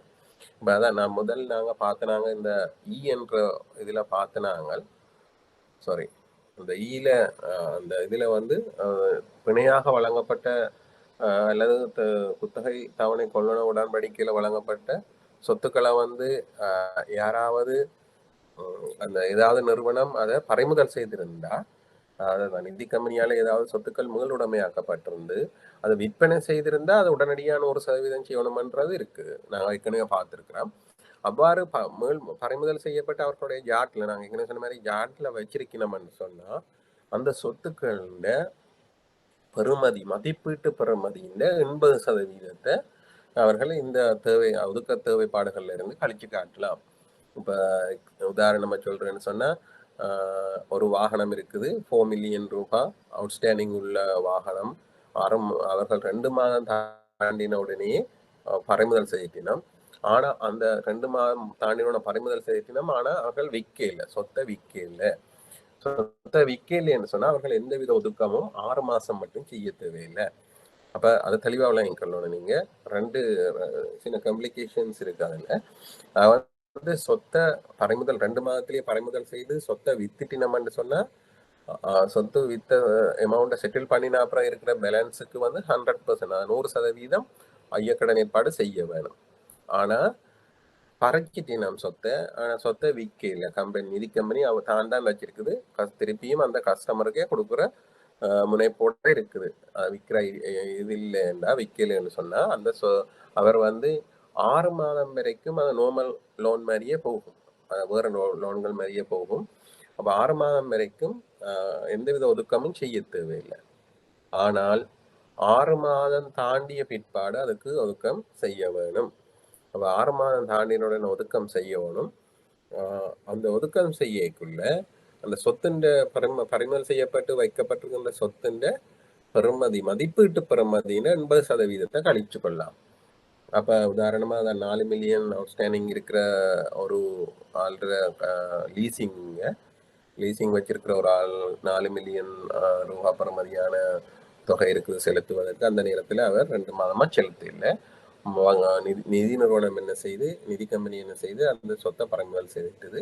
அவர் மீண்டும் திருப்பியுமே செலுத்த இல்லை, 6 மாதம் ஆகிட்டுது. அப்ப அந்த 4 மில்லியன் ரூபாவுக்கு அவர்கள் இந்த நிதி கம்பெனி வந்து 50% ஒதுக்கம் ஐயக்கடன் ஏற்பாடு செய்ய வேணும். ஆனா அப்ப அது 4 மில்லியன்ல வந்து 50% 2 மில்லியன் ரூபாய் வந்து ஒதுக்கமாக மேற்கொள்ளணும். ஆனா அந்த நேரத்தில் அந்த 2 மில்லியனுக்கு அந்த சொத்து இருக்கிறபடியா, பறிமுதல் செய்த சொத்து அவர்களிடம் இருக்கிறபடியா அந்த சொத்தை மதிப்பீடு செய்த, அது வேல்யூவேஷன் வலுவரட்டு, அதாவது எஸ்என்பிஎம் மத்திய வங்கியால பொறுத்துரைக்கப்பட்ட வலுவரட்ட அந்த சொத்தை வேல்யூ பண்ணி 6 மாதத்துக்கு உட்பட்ட வேல்யூவேஷன் இருக்கும் என்று சொன்னா அந்த வேல்யூ தொகையின் 80%, இப்போ ஒரு வேல்யூவரட்டா கொடுத்து வேல்யூ பண்ணினா 5 மில்லியன் அந்த சொத்துண்ட பெறுமதின்னு சொன்னா അതിന്റെ 80% கிட்டத்தட்ட 4 மில்லியனை வந்து அவர் அதுல இருந்து கழிச்சு காட்டலாம். அப்ப அவர் 2 மில்லியன் தான் ஒதுக்கமாக இருக்கணும், ஆனா 4 மில்லியன் அவருக்கு கழிக்கக்கூடிய மாதிரி இருக்கும். அப்ப அவர் அந்த சொத்து தொடர்பாக எந்த ஒரு ஒதுக்கமும் செய்ய தேவையில்லை. அப்ப அந்த உங்களுடைமையாக்கிற சொத்துக்களை பொறுத்த வரைக்கும் 80%. அடுத்தது வந்து ஈடு வைக்கப்பட்ட குறிப்பிட்ட கடன் வளங்களுக்கு பணியாக வைத்திருக்கப்பட்ட காணி மற்றும் கட்டிடங்களை பொறுத்தவரையில் தொழில் மதிப்பீட்டாளரினால் தீர்மானிக்கப்பட்ட பெறுமதி, அதாவது வந்து வெளிவரால தீர்மானிக்கப்பட்ட பெறுமதியின் 36 மாதம் வரை கடன் வளங்களை பொறுத்தவரை, அதாவது வந்து இப்போ அவுட்ஸ்டாண்டிங் இன்ஸ்டால்மெண்ட் வந்து 36 மாதங்கள் மட்டும் ஒரு ஆள் செலுத்த இல்லைன்னு சொன்னா அந்த 12 மாதத்திலிருந்து 36 மாதம், 6 மாதத்திலிருந்து 36 மாதம் வரைக்கும் அந்த சொத்துண்ட 100%-த்தையும் ஒதுக்கத்திலிருந்து கழிக்கலாம். ஆனா இப்ப 36 மாதத்துக்கு மேலேயும் ஒரு ஆள் செலுத்தாம இருக்கிறீர்னு சொன்னா அந்த 36 மாதத்திலிருந்து 60 மாதம் வரைக்கும் அந்த காணி கட்டிடத்தின் பெறுமதியின் 80% தான் கழிக்கலாம். அடுத்தது வந்து 60 மாதங்களுக்கு மேலேயும் தொடர்ச்சியா அந்த லோன் வந்து செலுத்தப்படாமல் இருக்குதுன்னு சொன்னா 120 மாதங்களுக்கு உட்பட்டு அதிண்ட அந்த நேரத்துல வந்து அந்த ஒதுக்கத்தில இருந்து கழிக்கக்கூடிய சொத்துன்ற பெறுமதி இந்த 50% தான் கழிக்கலாம். ஆனா 120 மாதங்களுக்கு மேலாக நிலுவையிலே தொடர்ச்சியா 10 வருஷமா அந்த லோன் செட்டில் பண்ணப்படல, அதுக்கு எந்த தவணை கட்டணமும் கிடைக்கலைன்னு சொன்னா அதுக்கு வந்து எந்த தொகையுமே அந்த சொத்தை அடிப்படையாக கொண்டு கழிக்க முடியாது. ஆனா இது வந்து நடைமுறையில பெருசா இருக்காது. 36 மாசம் போறதுகள் எல்லாம் மிக மிக ரேர். அப்ப நீங்க எப்பயாவது எங்கேயாவது 1-2 அந்த என்ன சொல்ற கவர்மெண்ட் இன்ஸ்டிடியூஷன்ஸ் அப்படி வேற ஏதாவது நிறுவனங்களுக்கு வழங்கப்பட்ட கடன்கள் தான் அவ்வாறு செல்வதற்குரிய சந்தர்ப்பம் இருக்குது. பட் ஒரு சாதாரண நபருக்கு சென்றிருந்தா அவர்கள் அவ்வளவு நாளைக்கு வெயிட் பண்ண மாட்டேன். ஒரு வருஷம் முடிஞ்சு 12 மாசம் முடிஞ்சாலே அதுக்குரிய நடவடிக்கைகளை எடுத்து அந்த கடன்களை மீளப்பெறுவதற்குரிய நடவடிக்கைகளை அந்த நிதி நிறுவனம் எடுத்துரும். அப்ப இது வந்து நீங்க சும்மா கூட இதுகளை தெளிவா விளங்கி கொண்டிருக்கணும். எவ்வாறு ஐயக்கடன் ஒதுக்கம் மேற்கொள்றது, எவ்வாறு ஐயக்கடனாக வகைப்படுத்துறதுன்றது இந்த இதுல குறிப்பிடப்பட்டிருக்கு.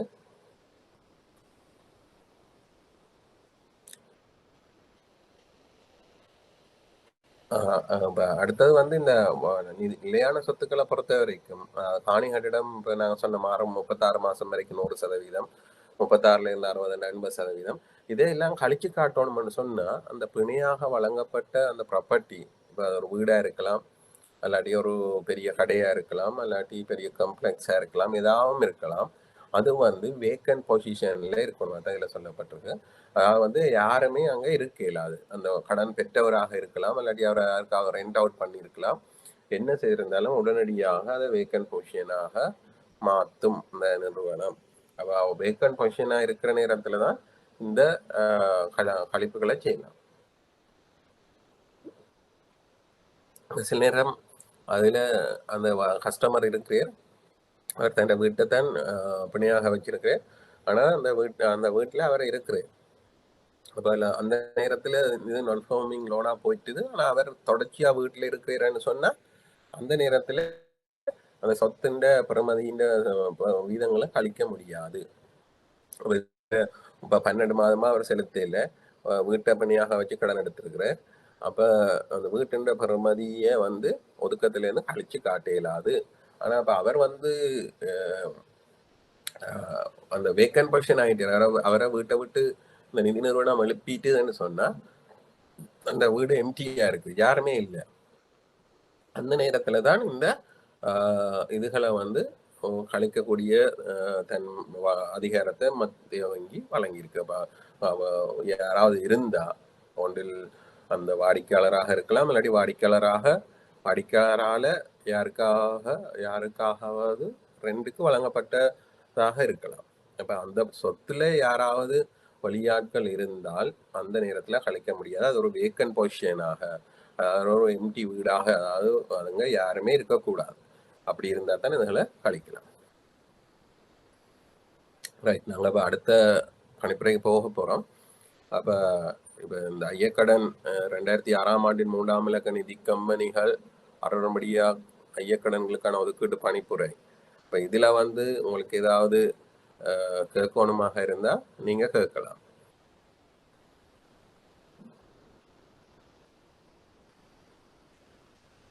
ரைட்,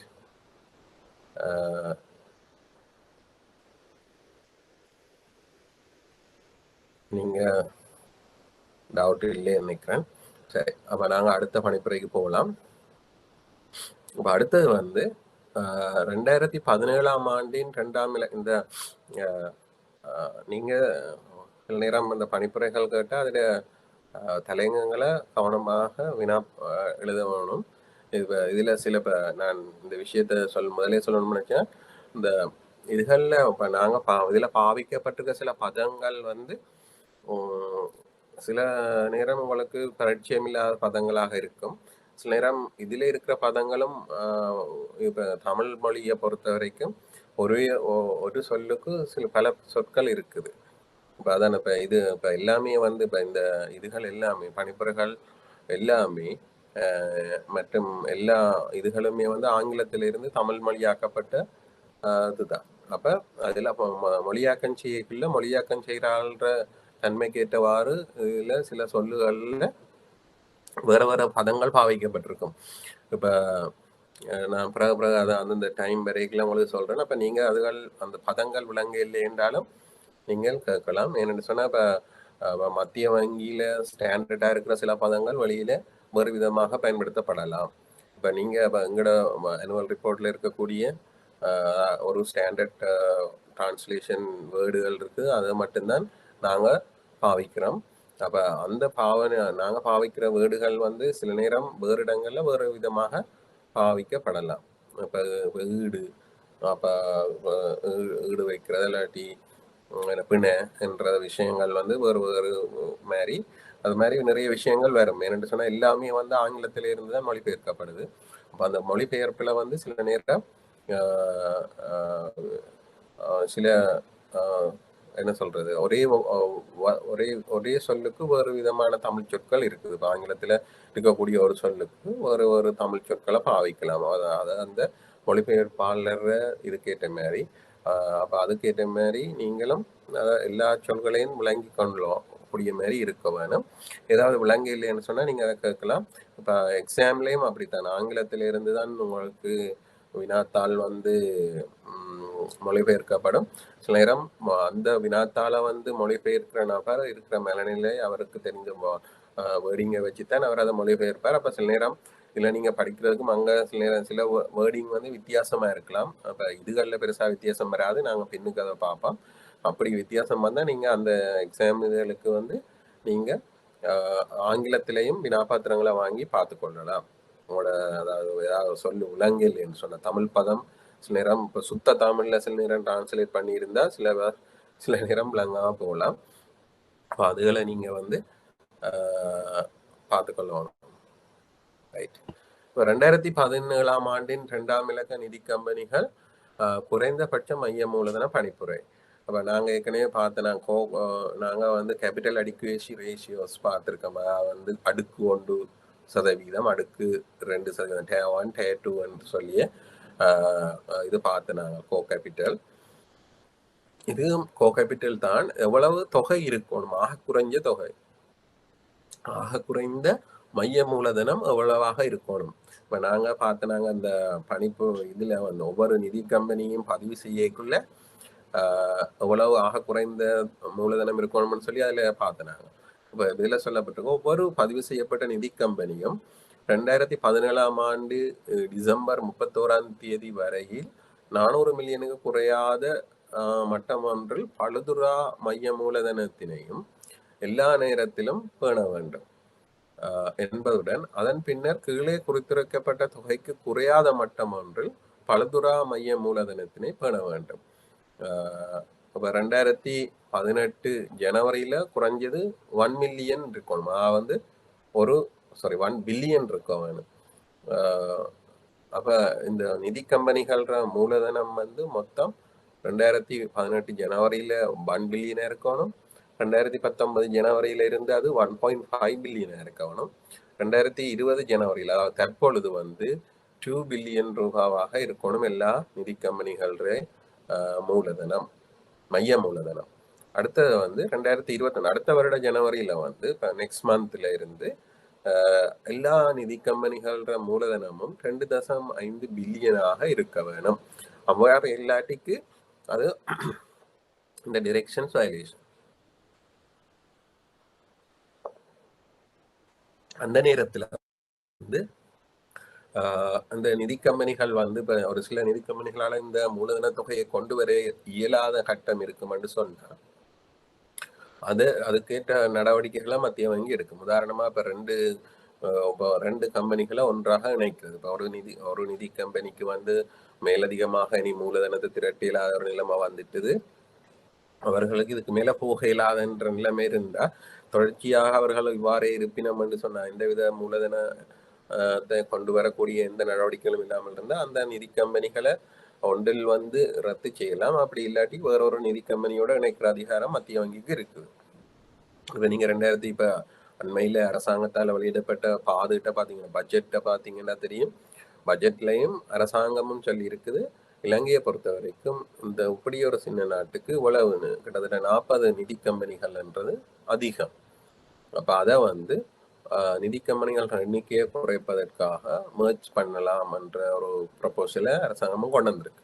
அப்போ அதுக்காகத்தான் இப்போ அவ்வாறான சந்தர்ப்பத்திலையும் அந்த நிதி கம்பெனிகள் ஒன்றோட ஒன்று இணைக்கப்படலாம்.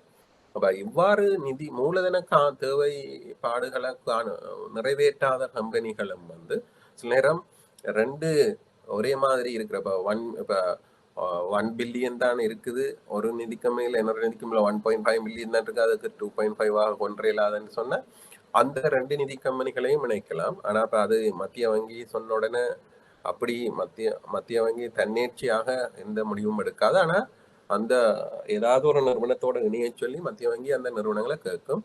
அந்த நிறுவனங்களோட முகாமைத்துவத்தின் தீர்மானத்துக்கு ஏற்றவாறு ஒன்றில் அவர்கள் வேறொரு நிறுவனத்தோட இணைந்து செயற்படுறதோ இல்லாட்டி தங்களோட வியாபார நடவடிக்கைகளை நிறுத்துற முடிவுக்கோ அவர்கள் வர வேண்டிய தேவை இருக்கும். யாரோட இணைகிறது எவ்வாறு இணைகிறதுன்றதை வந்து அவர்கள் முகாமைத்துவம் தீர்மானிக்கலாம். அதை மத்திய வங்கி சொல்லாது. இப்போ நீ எக்ஸன்ற நீ வையோட போய் சேரு, மையன்றணி செட்டோட என்ற அவ்வாறான இதுகளை வந்து மத்திய வங்கி செய்யாது. மத்திய வங்கி யார் யார் இப்போ இன்னென்ன நிறுவனங்கள் கட்டாயம் அதை இணையணும், வேறொரு நிறுவனங்களோட இணையணும், இல்லாட்டி தங்களுக்குள்ள இணையணும்ன்றதை வந்து சொல்லும். அப்ப அதையே என்னன்னு சொன்னா இந்த மூலதனத்தை குறைஞ்சது இவ்வளவு வச்சிருக்கணும். ஏன் இவ்வளவு தொகை மூலதனங்கள்? இப்ப சில நீங்க கம்பெனிகளை பாத்தீங்கன்னா மூலதனமே இருக்கா. சில சாதாரண கம்பெனிகள் 10,000 ரூபா 20,000 ரூபா பெறுமதியான மூலதனத்தோடைய சில நிறுவனங்கள் இயங்கி சில சேவை வழங்கல் நிறுவனங்கள். அப்ப அதுகளுக்கு வந்து மூலதனமே தேவையில்லை. ஏன்னா அவர்கள் வந்து பொதுமக்கள பணத்தோட விளையாடுற இல்லை, அவர்கள் கையாளுற இல்லை. விளையாடுற இல்லைன்னு சொல்லல, அது கையாளுற இல்லை. ஆனா நிதி கம்பெனிகளை பொறுத்த வரைக்கும் அவர்கள் தொடர்ச்சியாக பொதுமக்கள பணத்தை தான் கையாளுகினோம். அப்ப அவர்கள்ட்ட பிரதான சொத்தாக இருக்கிறது வந்து பொதுமக்களால் வழங்கப்படுற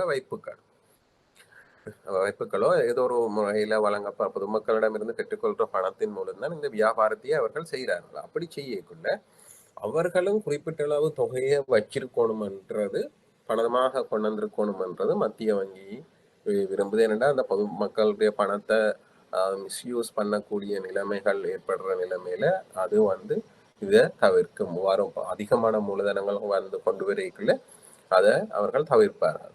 அப்ப இதுல வந்து நீங்க பலதுரா மைய மூலதனம் என்ற ஒரு வசனம் பாதிக்கப்பட்டிருக்குது. பலதுரா மைய மூலதனம்ன்றது நாங்க ஏற்கனவே பார்த்திருக்க மைய மூலதனத்துல என்னென்ன இருக்குமென்னு சொல்லி. இப்ப மைய மூலதனத்துல இருக்கக்கூடிய விஷயங்களை வந்து நாங்க கேபிட்டல் அடிக்குவேசியில பார்த்துருக்கிறோம். வந்து நாங்க அன்றைக்கு கடந்த வகுப்புல பார்த்துருக்கிறோம். மைய மூலதனம் என்று சொன்னா உங்களோட லாபம், அந்த வருடத்தில் உழைக்கப்பட்ட லாபம், ஷேர் கேபிட்டல் அமௌண்ட், அதோட அந்த வருடத்தில் உழைக்கப்பட்ட லாபம், இதுவரை காலமும் உழைக்கப்பட்ட ரிட்டைன் ஏர்னிங்ஸ், இது அதாவது நிறுவனம் தொடங்கினிலிருந்து இதுவரை காலம் உழைக்கப்பட்ட லாபத்தின் பெறுமதி, அதோட சேர்த்து லாபத்தில இருந்து விசேடமாக ஏதாவது ஒதுக்குகள் செய்திருந்தால், லாபத்திலிருந்து ஏதாவது ஒதுக்குகள் செய்திருந்தால் அந்த ஒதுக்குகள் அது அவற்றையும் கூட்டிய விசேடமான ஒதுக்குகள் தான் இதுல கூட்டலாம். வந்து இப்ப மத்திய வங்கி சில ஒரு கணிப்புரையை எடுத்திருக்கு, சில சிறப்பு ஒதுக்கம் ஒன்றை மேற்கொள்ளணும், எல்லா கம்பெனியும் லாபத்திலிருந்து இத்தனை பர்சன்டேஜ். அவ்வாறு குறிப்பிட்ட ஒதுக்கங்களை வந்து இந்த மைய மூலதனத்துக்கு கொண்டுடலாம். அப்ப இவ்வளத்தையும் சேர்ந்துதான் மைய மூலதனம். அப்ப இதுல வந்து பழுதுரான்றது இப்ப சில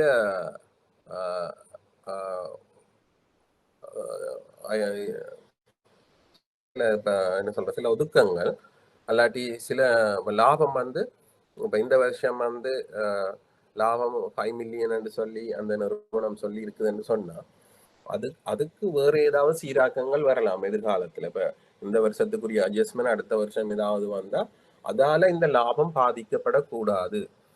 பழுதுரா மையம் மூலதனம்ன்றது அதான். இப்ப இந்த வருஷம் இப்ப இந்த குறிப்பிட்ட தினத்தில் இருக்கக்கூடிய பெறுமதி வந்து அதுக்கு பிற்பாடு ஏதாவது பேக்டேட் பண்ணி செய்யக்கூடிய அட்ஜஸ்ட்மெண்ட் ஏதாவது செய்வதால அந்த அந்த லாபத்தொகை குறைவதாக இருக்கக்கூடாது. அப்ப அவ்வாறு இல்லாம அதுக்கு மேலதிகமா இருக்கணும். இப்ப ஏதாவது ஒரு அட்ஜஸ்ட்மெண்ட் வந்து இந்த லாபம் குறைஞ்சிடும்.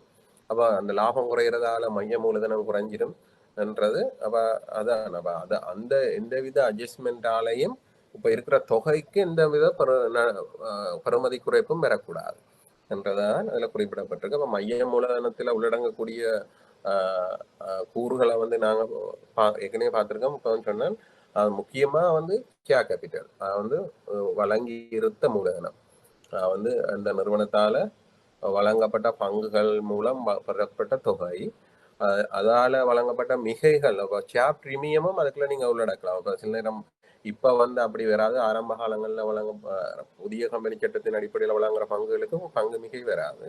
ஆனா முதல்ல வழங்கப்பட்டிருந்தால் அதுல பங்கு மிகை வந்திருந்தால் அந்த பங்கு மிகைக்குரிய தொகையையும் இதோட சேர்க்கலாம்.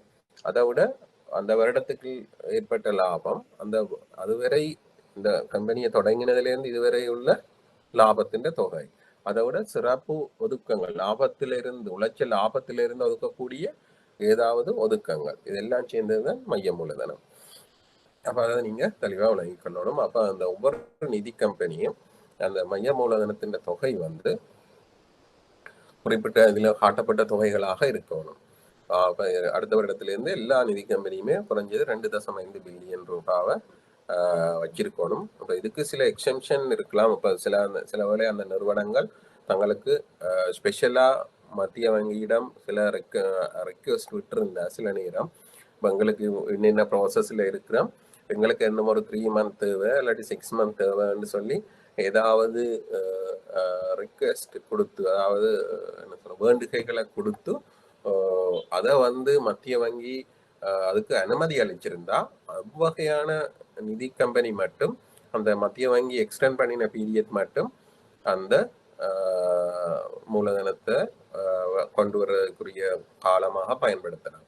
அது வந்து சில நிறுவனங்களோட செயற்பாடுகள் மற்றும் அதுகளுக்கு இருக்கக்கூடிய வேறு புறச்சூழல்களை கவனத்தில் கொண்டு மத்திய வங்கி சில தீர்மானங்களை எடுத்து அந்த வேண்டுகோள்களுக்கு சில நேரம் சார்பாகவும் சில நேரம் எதிராகவும் பதிலளிக்கும். அவ மத்திய வங்கி அக்ரி பண்ணியிருந்தா அந்த சில நேரம் 2020 எக்ஸென்ட்ர கம்பெனிக்கு வந்து 2 பில்லியன் இருக்குது, ஆனால் இன்னும் 5 பில்லியன் 0.5 பில்லியனை கொண்டு வரதில் கொஞ்சம் டைம் தேவைப்படுது. அதுக்கு இப்போதான் 2 பில்லியன் ஆக்கினது. இப்போ 2001 ஜனவரிலேருந்தே இருக்கணும். அதுக்கான அதுலேயே டிலே இருந்திருந்தா அப்போ அதுக்கு இன்னும் அந்த 2.5 பில்லியன் ரூபாவை அதிகரிக்கிறதுக்கு கொஞ்சம் நேரம் குறிப்பிட்ட காலப்பகுதி தேவைப்படுதமாக இருந்தால், அது உண்மையாகவே ஜெனூனான கேஸாக இருந்தால் அவர்களுக்கு அதை கொடுக்கறதால இப்போ ஒரு 3 மந்தை கொடுத்தா இல்லாட்டி ஒரு 6 மந்த் பீரியட்டை கொடுத்தா அதுக்குள்ள கட்டாயம் அந்த 0.5 பில்லியனை கொண்டறிவினம்னு மத்திய வங்கி நம்பிச்சுதுன்னு சொன்னால் அந்த பீரியட்டை எக்ஸ்டெண்ட் பண்ணி சில நேரம் கொடுக்கலாம்.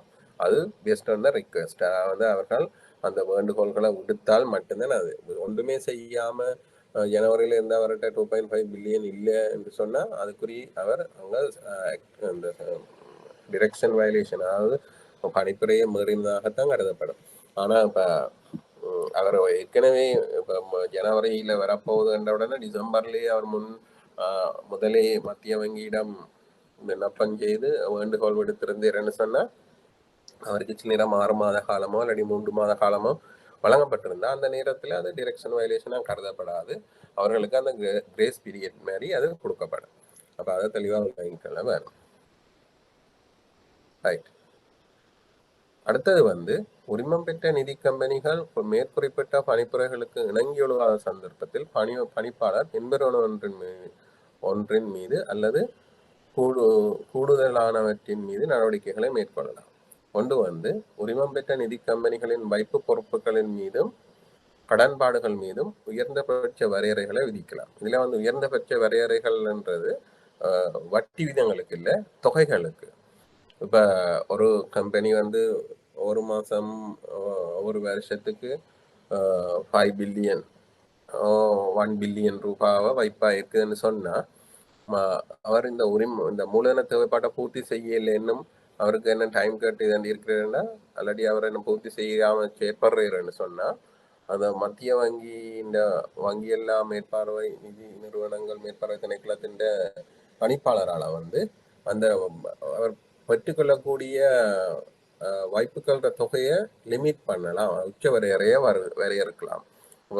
அவர் மேக்சிமம் 500 மில்லியன் தான் வைப்பாக இருக்கலாம். ஆனால் அவர் சாதாரணமாக வருடத்துக்கு 1 பில்லியன் வந்து அவர் வைப்பாக செயற்பட்டு கொண்டிருக்கிறார் என்று சொன்னால் சில நேரம் அவர் அவற்ற மூலதனத்துக்கு 500 மில்லியனை தான் வருடாந்தம் வைப்பாக ஏற்கலும் என்று சொல்லி அப்பர் லிமிட்டோட போடலாம் மத்திய வங்கி. அதே மாதிரி கடன்பாடுகள் மீது இப்போ கடன்பாடுகள்னு சொல்றது அவர் வந்து வங்கிகள்ல இல்லாட்டி வேறு நிறுவனங்கள்ல இருந்து தன்னுடைய பிசினஸ் கடனாக பெற்றுக்கொள்ற தொகை.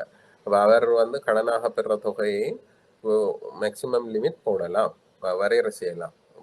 சில நேரம் ஓகே எஃப்டியில தான் பொதுமக்களிடமிருந்து சேகரிக்கிற பணத்தை எஃப்டியா சேகரிக்கிற பணத்தை தான் எஃப்டியா வந்து வைப்புகளாக சேகரிக்கிற பணத்துக்கு தான் உச்ச வரையறை மத்திய வங்கி போட்டிருக்கு. நாங்கள் டிபெஞ்சர்ஸோ இல்லாட்டி கொமர்ஷியல் பேப்பரோ ஏதாவது ஒன்றின் மூலம் ஒன்றை வழங்கி கடனாக பெறுவோம் என்று சொல்லி பொதுமக்களிடமிருந்து பெறுவோம் இல்லாட்டி வங்கிகளிடமிருந்து பெறுவோம் என்று வழங்கிட்டாலும் அதுக்கும் உச்ச வரையறைகளை விதிக்கலாம். இந்த மூலதனத்தை குறைந்தபட்ச மைய மூலதன தேவைப்பாட்டை பூர்த்தி செய்யவில்லை என்று சொன்னார்.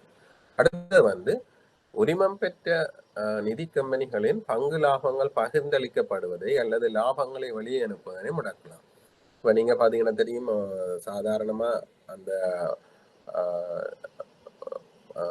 நிதி கம்பெனியாக இருந்தால் இல்லை எந்த கம்பெனியாக இருந்தாலும் அதுக்கு பங்குதாரர்கள் இருப்பினும், நிதி கம்பெனிக்கும் பங்குதாரர்கள் இருப்பினும், அப்போ அந்த லாபத்தை வருடாந்தம் அவர்களுக்கு ஒரு பெர்சன்டேஜ் பங்கு லாபமா வழங்குறது. இப்போ ஒவ்வொரு ஷேர் ஹோல்டருக்கும் அது வழங்கப்படும். இப்போ நீங்க பாத்தீங்க, அது வந்து தனிப்பட்ட கம்பெனியாக இருந்தாலும் இப்போ எல்லா நிதி நிறுவனங்களை பொறுத்தவரைக்கும் எல்லா நிதி நிறுவனங்களும் கட்டாயமாக கொழும்பு பங்குச்சந்தையில வந்து பட்டியலிடப்படணும். பட்டியலிடப்பட்ட கம்பெனிகள் கட்டாயம் ஒவ்வொரு வருடமும் பங்கு லாபங்களை வழங்க வேண்டிய நிர்பந்தம் அந்த கம்பெனிகளுக்கு இருக்குது. இல்லாட்டி பங்கு லாபங்களை வழங்க இல்லைன்னு சொன்னா அந்த நிறுவனத்தின் பங்குகள் பெறுமதிகள் வந்து வீழ்ச்சி அடையக்கூடிய தன்மை இருக்குது. அப்ப அதை விட அந்த பங்குதாரருக்கு கட்டாயம் ஒரு வருஷம் இந்த நிறுவனம் உழைக்கிறதுல குறிப்பிட்ட தொகையை வந்து பங்கு லாபமா வழங்குற நடைமுறை இருக்குது. ஆனா இந்த மூலதனத்தின் பெறுமதி காணாம இருக்குன்னு சொன்னா, அந்த மைய மூலதனத்தின் பெறுமதி மத்திய வங்கி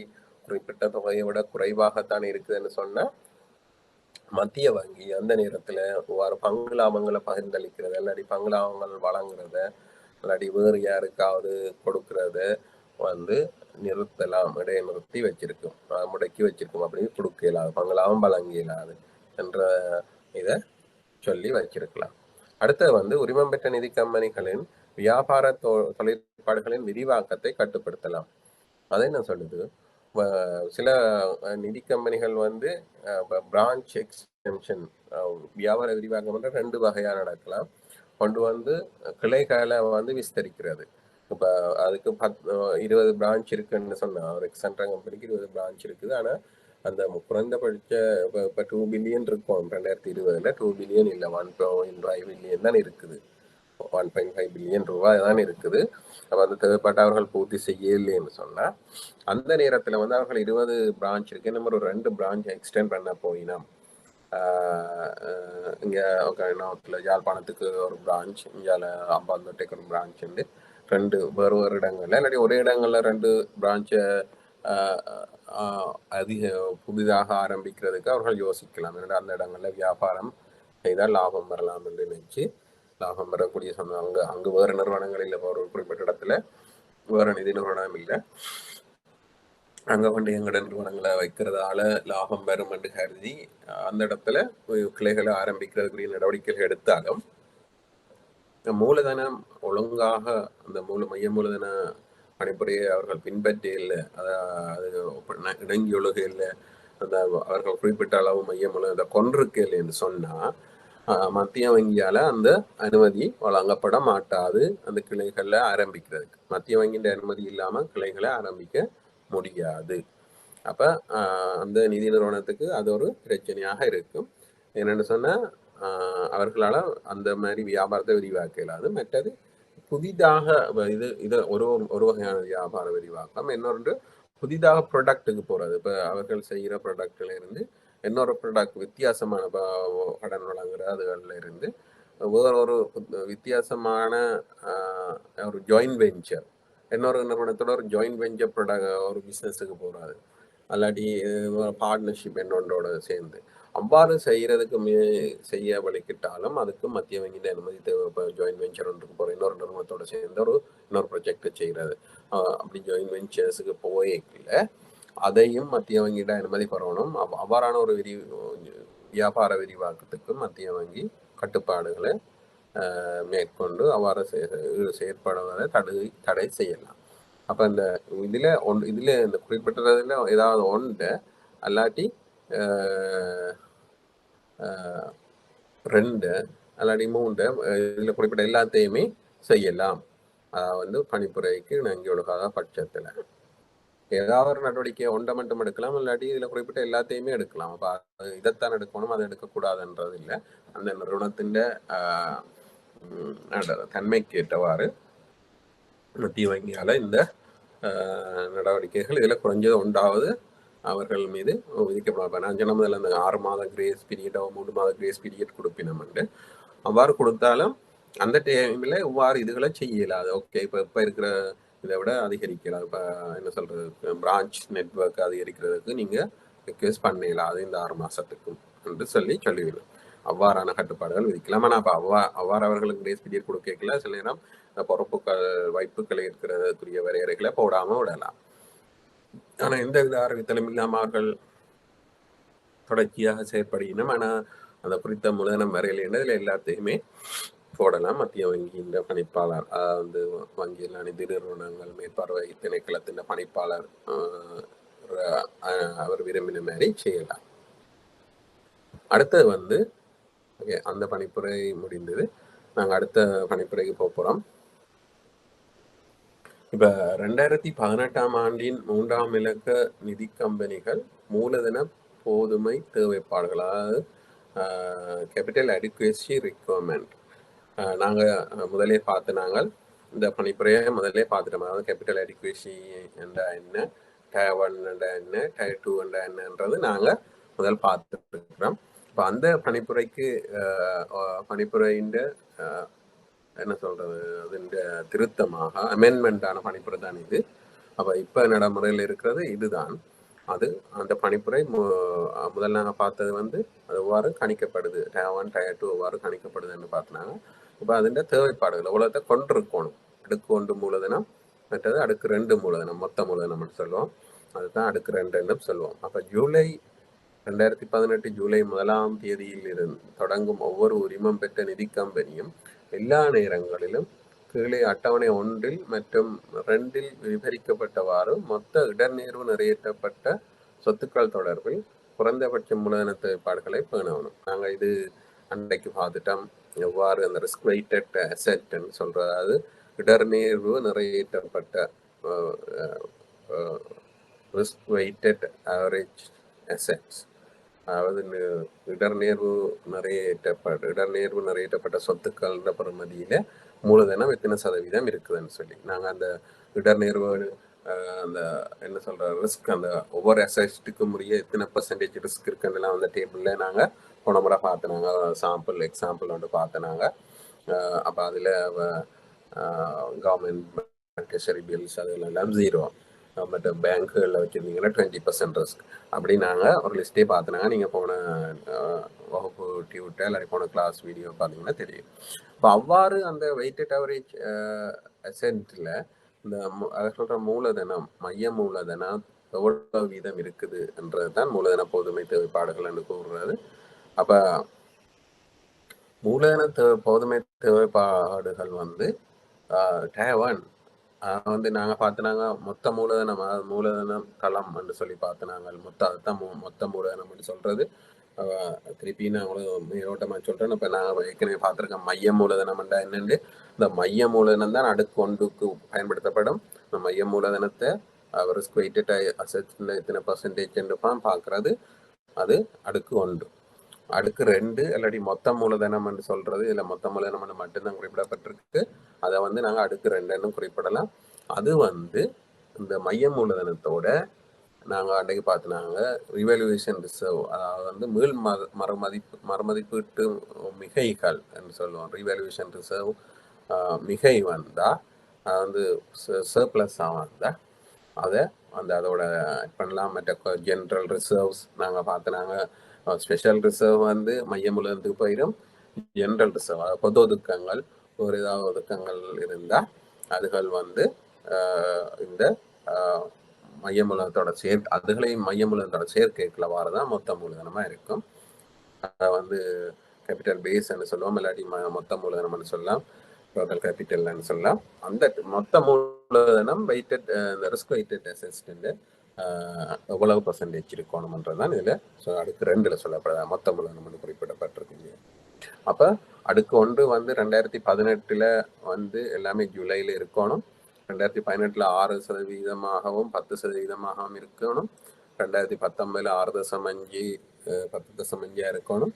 2020 அது இப்போ இன்றைய நிலைமையில் வந்து அவர்கள் வந்து 7% அடுக்கு 1ம் 11% அடுக்கு 2லையும் இருக்கணும். அதே மாதிரி அடுத்த வருஷம் 2021 ஜூலைக்கு பிற்பாடு 8.5 அடுக்கு 1 மூலதனமாகவும் மொத்த மூலதனம் 12.5% இருக்கணும். இது வந்து இப்போ இதில் குறிப்பிட்டது இப்போ இந்த இப்போ கரண்டாக பார்த்தோம்னு சொன்னால் இப்போ 7-11 இருக்கணும், 7% 11% இருக்கணும். இப்போ எந்த நாள் எடுத்தாலும் இதில் சொல்லப்பட்டிருக்குது எல்லா நேரங்களிலும் நிதி கம்பெனியின் எல்லா நேரங்களிலும் ஒவ்வொரு நாளும் நீங்கள் அவரேஜ் ஒவ்வொரு நாளும் பார்த்தீங்கன்னா டே பை டே கால்குலேஷன்ஸ் பார்த்தா ஒவ்வொரு நாளும் இந்த 7% இருக்கணும்.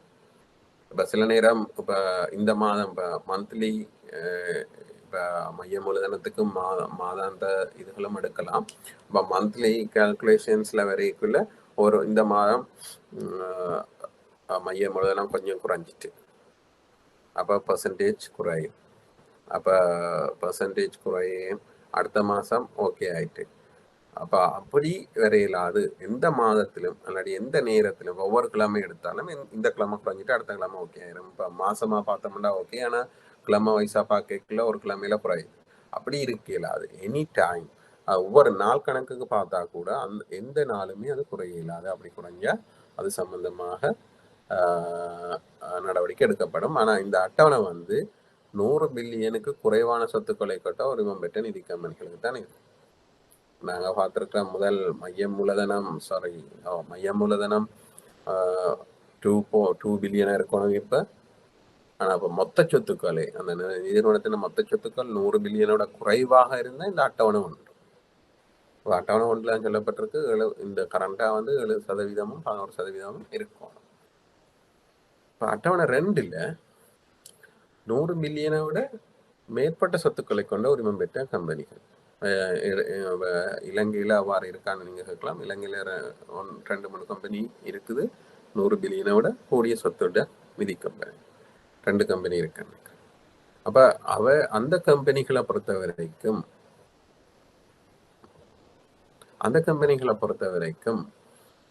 அட்டவணை 2ல் குறிப்பிட்டிருக்குது.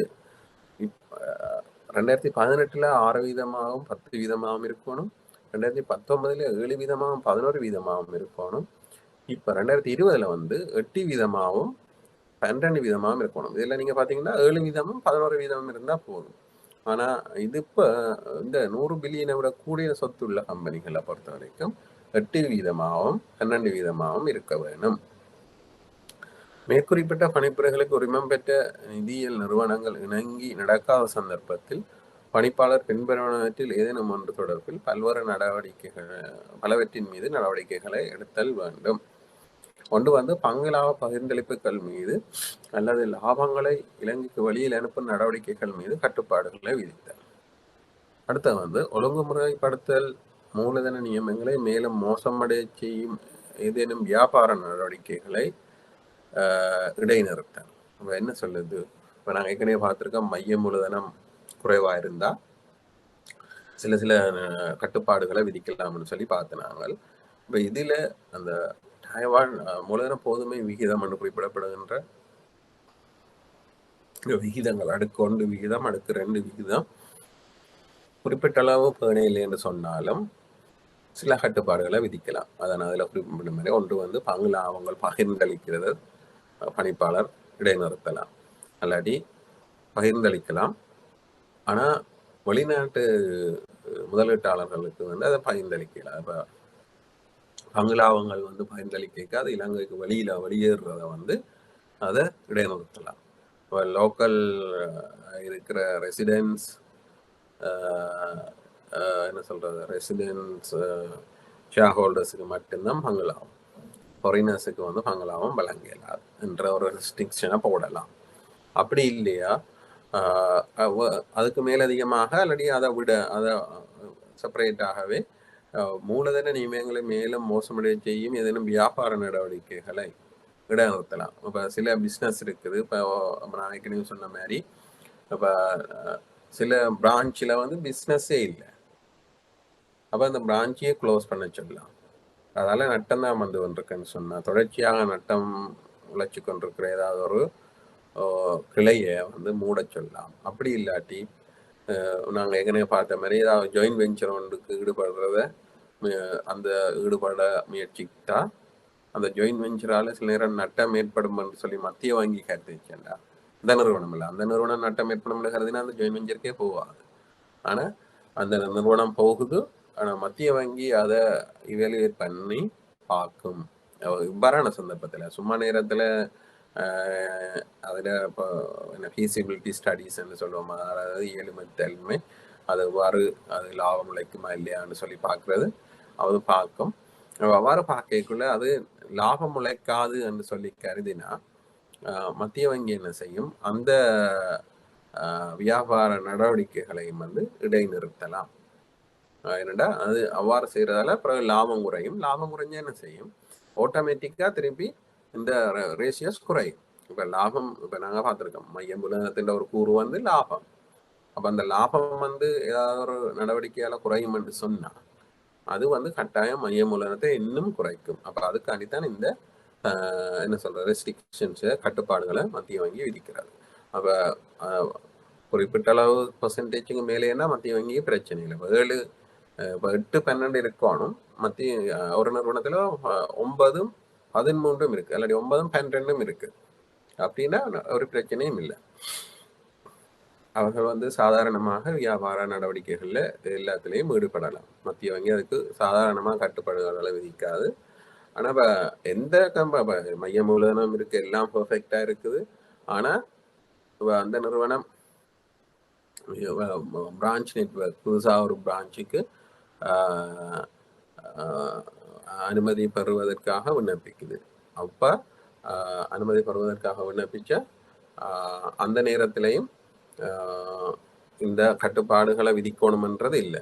அப்ப அது அந்த அந்த அந்த நிறுவனத்துக்கு எவ்வளவு இயலுமை இருக்குது என்றதை பொறுத்து தான் அது மேற்கொள்ளப்படும். ரைட். இப்ப இந்த இதுல உங்களுக்கு ஏதாவது தேவை ஏற்பட்டா ஏதாவது விளங்காமல் இருந்தா நீங்க கேட்கலாம்.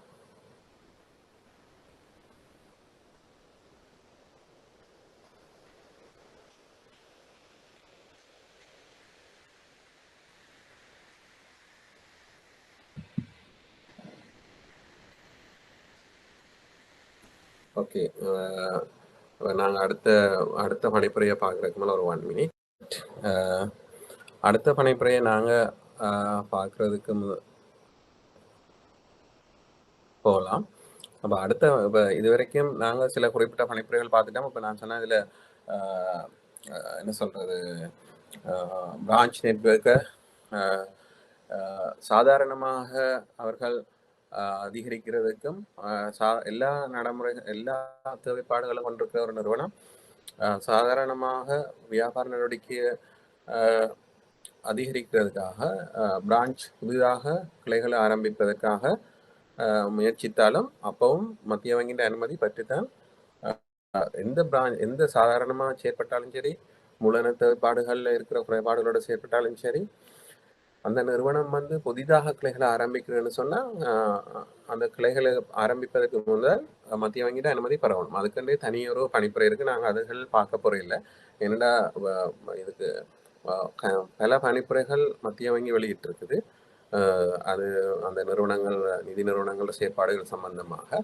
இப்போ எல்லாத்தையும் பார்க்குறதுக்கு எங்களுக்கு இந்த பாடத்திட்டத்தில் நேரம் போதாமல் இருக்கும். நாங்கள் இதில் முக்கியமானதான் பார்க்க போகிறோம். அப்போ இது வந்து நீங்கள் தெரிஞ்சிருக்கிறதுக்காண்டி சொன்னேன். அடுத்தது வந்து 2020ஆம் ஆண்டின் 2ஆம் இலக்க நிதி கம்பெனிகள் திரவ சொத்துக்கள் பணிப்புரை. இப்போ திரவ சொத்துக்கள்ல வந்து ஒவ்வொரு டைம் டு டைம் பணிப்புரைகள் விடுக்கப்படும். இது வந்து நாங்கள் இறுதியாக விடுக்கப்பட்ட பணிப்புரை தான் இது. இப்போ ஆரம்பத்தில் இருந்த பணிப்புரைகளை வந்து நாங்கள் பார்க்க போகிற இல்லை. என்னன்னு சொன்னால் இப்போ அதை ஓவரைட் பண்ணி தான் இந்த பணிப்புரைகள் விடுக்கப்பட்டிருக்குது. அப்போ இது ஏன் அது அவ்வாறு இப்போ திரவச்சத்துக்கள் பணிப்புரை என்றது ஃப்ரீக்வெண்ட்லி அடிக்கடி மாறக்கூடிய பணிப்புரையாகத்தான் இருந்துருக்கு. சில பணிப்புரைகளை பார்த்தீங்கன்னா அது ஒருக்கா விட்டால் மாறவே மாறாது. இப்போ நாங்கள் பார்த்தினாங்க ஐயக்கடன் ஏற்பாட்டுக்கான பணிப்புரையை பார்த்தோம்னு சொன்னால் 2006 தான் அது மாற்றப்பட்டிருக்குது. 2006 தான் விடுக்கப்பட்ட பணிப்புரை, இன்னும் அது மாற்றப்படவில்லை. ஆனால் இப்போ இந்த திரவ சொத்துக்களை பொறுத்த வரைக்கும் அது அந்த கம்பெனிகள் நிதி கம்பெனிகள செயற்பாடுகள் வியாபார நடவடிக்கைகளுக்கு ஏற்ற வகையில் அது டைம் டு டைம் மாற்றப்பட்டிருக்கு. இப்போ லேட்டஸ்டாக இருக்கிறது வந்து இதுதான். அப்போ நாங்கள் இதை தெரிஞ்சு கொண்டா போதும். 2020ஆம் ஆண்டின் 2ஆம் இலக்க நிதி கம்பெனிகள் திரவச்சொத்துக்கள் பணிப்புரை, 2011ஆம் ஆண்டின் 42ஆம் இலக்க நிதித்தொழில் சட்டத்தின் 74ஆம் பிரிவில் வரவிலக்கணம் செய்யப்பட்டவாறு ஒவ்வொரு நிதி கம்பெனியும் ஆக குறைந்த திரவ சொத்தொன்றினை பேணி வருதல் வேண்டும். இது எந்த ஒரு வேலை நாள் முடிவின் போதும் மொத்தத்தின் பின்வருவனவற்றின் சதவீதத்துக்கு குறையாததாக இருக்கணும்.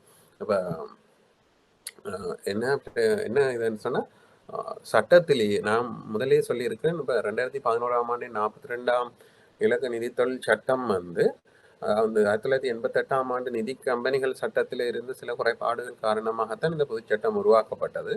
அப்போ இந்த 2011ஆம் ஆண்டின் 42ஆம் இலக்க நிதித்தொழில் சட்டத்திலேயே வந்து என்னென்ன திரவச்சொத்துக்கள் திரவச்சொத்தொண்ட என்னென்ன சொத்துக்கள் திரவ சொத்துக்களாக கருதப்படலாம்ன்றது குறிப்பிடப்பட்டிருக்கு. அதாவது செக்ஷன் 74ல் அது வரவிலக்கணப்படுத்தப்பட்டிருக்குது. திரவ சொத்தண்டா என்னென்ன சொத்துக்களை நாங்கள் குறிப்பிடலாம். அப்போ யாரும் புதுசாக வரவிலக்கணம் கொடுக்க வேண்டிய தேவையில்லை. லிக்விட் அசெட்ஸ் என்று சொல்லக்கூடியது என்னன்றது அதில் வரவிலக்கணப்படுத்தப்பட்டிருக்கு. அப்போ அதுக்கு வேறு யாரும் வரவிலக்கணம் கொடுக்கல. ஏன்னா ஆக்டில் சொல்லப்பட்டது ஃபைனல். அப்போ இப்போ இதில் அந்த 74 செக்ஷன் 74ல சொல்லப்பட்டிருக்கக்கூடிய அந்த சொத்துக்கள் வந்து ஒவ்வொரு நாள் வேலை முடிவிலையும் வந்து இந்த சதவீதம் குறையாம இருக்கணும். இப்போ நாங்கள் முதல் பார்த்தனாங்க இந்த மூலதன பொதுமை விகிதங்களும் ஒவ்வொரு நாளும் வச்சிருக்கணும். அப்போ ஒரு எக்ஸாம்பிள் பார்த்து ஒரு மிடில் நாள் ஒன்றில் செக் பண்ணி அந்த மிடில் நாளில் இருக்கக்கூடிய மூலதனத்தை செக் பண்ணி பார்த்தாலும் அது குறிப்பிட்ட அளவு சதவீதத்துக்கு இருக்கணும். அதே மாதிரி தான் திரவ சொத்துக்களும் ஒவ்வொரு நாளும் இத்தனை சதவீதம் இருக்கணும். பின்பற்றத்தில் 6%. இப்போ இது பிராக்கெட்டுக்குள்ள நான் போட்டிருக்கேன். முந்தி வந்து 10% இருக்குது. இப்போ இது ஏன் இப்போ 2013 இது 10% இருந்தது, இப்போ 6% இருக்குது. அத்தகைய நாளன்று வியாபாரம் முடிவடைகையில் நிதி கம்பெனியினால் பெறப்பட்ட தவணை வைப்புகளினதும் செலுத்தப்படத்தக்க ஒன்று சேர்ந்த வட்டியினதும் வெளிநின்ற பெறுமதி. வந்து எஃப்டியை பொறுத்த வரைக்கும் ஃபிக்ஸ் டிபாசிட்ஸ் தவணை வைப்புகளை பொறுத்த வரைக்கும் அந்த தவணை வைப்புகள் கேபிட்டல் அமௌண்ட் அதாவது வைப்பு தொகையின் பெறுமதியிலையும் அந்த வைப்பு தொகைகளுக்காக நிதி நிறுவனத்தால் வழங்கப்படக்கூடிய வட்டி பெறுமதி எல்லாத்தையும் சேர்த்த தொகையின் 6% லிக்விட் அசெட்ஸாக வச்சிருக்க வேணும். அடுத்தது வந்து அத்தகைய நாளன்று வியாபாரம் முடிவடைகையில் நிதி கம்பெனியினால் வழங்கப்பட்ட மாற்றத்தகாத வைப்பு சான்றிதழில் முகப்பெறுமதி மற்றும் செலுத்தப்படத்தக்க ஒன்று சேர்ந்த வட்டி. இது வந்து சர்டிஃபிகேட் ஆஃப் டிபாசிட்ஸ் வந்து வைப்பு சான்றிதழ். இப்போ நாங்கள் முதல் பார்த்துருக்கோம் நிலையான வைப்புகள், அதுக்கு வந்து அதன் நிலையான வைப்பு பெறுமதி ப்ளஸ் அதுக்கு செலுத்த வேண்டிய வட்டி ரெண்டுண்டையும் 6% வந்து லிக்விட் அசெட்டாக வச்சுருக்கோம். அதே மாதிரி சர்டிஃபிகேட் ஆஃப் டிபாசிட் வைப்பு சான்றிதழை பொறுத்த வரைக்கும் அதன் முகப்பெறுமதி அதில் குறிப்பிடப்பட முகப்பெறுமதியும் அதோட சேர்த்து அதுக்கு செலுத்தப்படக்கூடிய ஒன்று சேர்ந்த வட்டி கியூமுலேட்டிவ் இன்ட்ரெஸ்ட். அப்போ அந்த ரெண்டு தொகையையும் சேர்த்து வார தொகையின் 6% ஆக குறைஞ்சது வச்சிருக்கணும். இப்போ இந்த நான் ஏற்கனவே பணிப்புரைகளை சொல்லிக்கல உங்களுக்கு சொல்கிறேன். இது வந்து ஆக குறைந்த தேவைப்பாடுகள். இப்போ ஒரு நிறுவனம் வந்து அதை 10% வச்சிருந்தா இப்போ அப்ளை இல்லை. அது அந்த மத்திய வங்கியை பொறுத்த வரைக்கும் அது ஒரு நல்ல விஷயம். ஆனால் இப்போ நிறுவனத்தின் முகாமையை பொறுத்த வரைக்கும் அது முகாமை தான் தீர்மானிக்கணும். ஆனால் ஆக குறைஞ்சது எல்லா நிறுவனங்களும் கட்டாயம் 6% வச்சிருக்கணும்ன்றது கம்பல்சரி. 6%க்கு குறைஞ்சா மத்திய வங்கி வந்து அந்த நிறுவனங்கள் மீது ஏதாவது தண்ட பணத்தொகையை விதிக்கலாம். இப்போ இந்த ஒரு சிலதுக்கு பார்த்தினாங்க சில வியாபாரம் இதுக்கு நாங்கள் இப்போ மூலதன தேவைப்பாடுகளுக்கு பார்த்தினாங்க சில நடவடிக்கைகளை கட்டுப்படுத்தக்கூடிய செயற்பாடுகளை தான் செய்யும் மத்திய வங்கி. ஆனால் இந்த இதை பொறுத்த வரைக்கும் திரவ சொத்துக்களை பொறுத்த வரைக்கும் அது கட்டாயம் தண்ட பணம் தான் விதிக்கப்படும். 6%-ஓட குறைவாக இருந்தால் அன்றைக்கு கல்குலேட் பண்ணி, அதாவது வந்து ஒவ்வொரு நாளும் எல்லா கம்பெனிக்குமே கல்குலேட் பண்ணி சாம்பிள் பேசிஸில் மத்திய வங்கி கால்குலேட் பண்ணும். அந்த ஒரு நாளில் இருக்குது குறைஞ்சிட்டுதுன்னு தெரிஞ்சால் அந்த நாளுக்கு மத்திய வங்கியால் தண்டப்பணம் விதிக்கப்படும். இது சில நேரம் அது ஒரு ஃபர்ஸ்ட் கேஸ், அந்த நிறுவனம் தொடர்ச்சியாக எல்லாம் இந்த 6% இல்லாட்டி 10%க்கு மேலே பேணி இருக்குது. திடீரென ஒரு சில பிரச்சனைகளால் அது இந்த 6%ஓட குறைஞ்சிட்டு அது ஒரே ஒரு இன்ஸ்டன்ஸ்ன்னு சொன்னால் ஃபர்ஸ்ட் டைம் சில நேரம் மத்திய வங்கியால் எக்ஸ்கியூஸ் கொடுக்கும். ஆனால் பட் என்ன சொல்கிறேன், தொடர்ச்சியாக அது நடந்தால் முதல தரம் ஆல்ரெடி ஒரு எக்ஸ்கியூஸ் கொடுத்துருந்தால் அடுத்த தரம் குறைவாக இருந்தால் அந்த நேரத்தில் வந்து மத்திய வங்கி கட்டாயம் தண்டப்பணத்தை விதிக்கும்.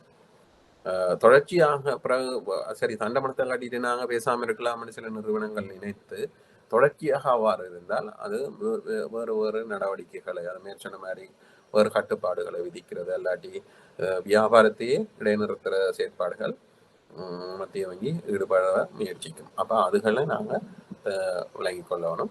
இப்போ அடுத்தது வந்து 2வது பாயிண்ட்டுக்கு போகிறேன். அடுத்த நாள் அத்தகைய நாளின் வியாபார முடிவடைகையில் அத்தகைய நிதி கம்பெனியினால் ஏற்றுக்கொள்ளப்பட்ட சேமிப்பு வைப்புகளினதும் செலுத்தப்படத்தக்க ஒன்று சேர்ந்த வட்டியினதும் ஒளிநின்ற பெறுமதியில் 10%, இதில் ஒரு ஸ்பெல்லிங் விட்டு 10 என்ற விடுபட்டிருக்கு, பானா தானா என்றதான் குறிப்பிடப்பட்டிருக்கு. 10% என்று வரணும், 10 என்ற சொல்லு வரணும். அதில் 10%. இது வந்து 2015 15%, சாரி 2013 15% இருந்தது. அப்போ இந்த 10% வந்து ஒரு சர்விங் டிபாசிட்டை பொறுத்த வரைக்கும் சர்விங் அக்கௌண்ட்ஸ்ன்னு சொல்லுவாங்க. சாதாரணமாக இப்போ வங்கியில் நாங்கள் திறக்கிற அநேகமாக சாதாரண நபர்கள் திறக்கிற எல்லா கணக்குமே சர்விங் அக்கௌண்ட்ஸ் தான். அப்போ அந்த சர்விங் அக்கௌண்ட்டுக்கு நிதி கம்பெனிகளை பொறுத்த வரைக்கும் வாய்ப்பில்லாத சேமிப்பு கணக்கு ஒன்றை யாராவது திறந்துடா இந்த சேமிப்பு கணக்கில் வைக்கப்பட்டிருக்கிற தொகைக்கும் அந்த வைக்கப்பட்டிருக்கிற சேமிப்பு தொகைக்கு நிதி நிறுவனத்தால் வழங்க வேண்டிய வட்டியின பெறுமதியையும் சேர்த்து மொத்த தொகையின் 10%, ஏற்கனவே முதல் அங்கே பார்த்த மாதிரி தான் கேபிட்டல் ப்ளஸ் இன்ட்ரெஸ்ட், இங்கேயும் டிபாசிட்டாக சேமிப்பாக வச்சிருக்கிற சேமிப்பு தொகையும் ப்ளஸ் அந்த சேமிப்பு தொகைக்கு ஃபைனான்ஸ் கம்பெனி செலுத்த வேண்டிய வட்டியையும் சேர்த்து மொத்தத்தின் 10% இருக்கணும். இப்போ எக்ஸாம்பிள் சொல்கிறேன்னு சொன்னால், ஒரு ஆள் வந்து 90,000 ரூபா சேமிப்புவாக வச்சிருக்கிற அவருக்கு 10,000 ரூபா வந்து வட்டியாக வழங்கணும்னு சொன்னால் 1,00,000 ரூபா மொத்தமாக அவர் கொடுக்க வேண்டிய தேவை இருக்கு நிதி கம்பெனிக்கு. அப்போ அந்த 1,00,000 ரூபாவோட 10% 10,000 ரூபாவை திரவ சொத்துக்களில் வச்சிருக்கணும். அப்போ திரவ சொத்துக்களில் வச்சிருக்கணும்ன்றது கட்டாயம் இந்த 10% வச்சிருக்கணும். இப்போ சில நேரம் இப்போ நீங்கள் பார்த்தீங்கன்னா இப்போ எல்லா நிதி கம்பெனிகள்லையுமே இது 2 ப்ராடக்ட்டும் இருக்கும்.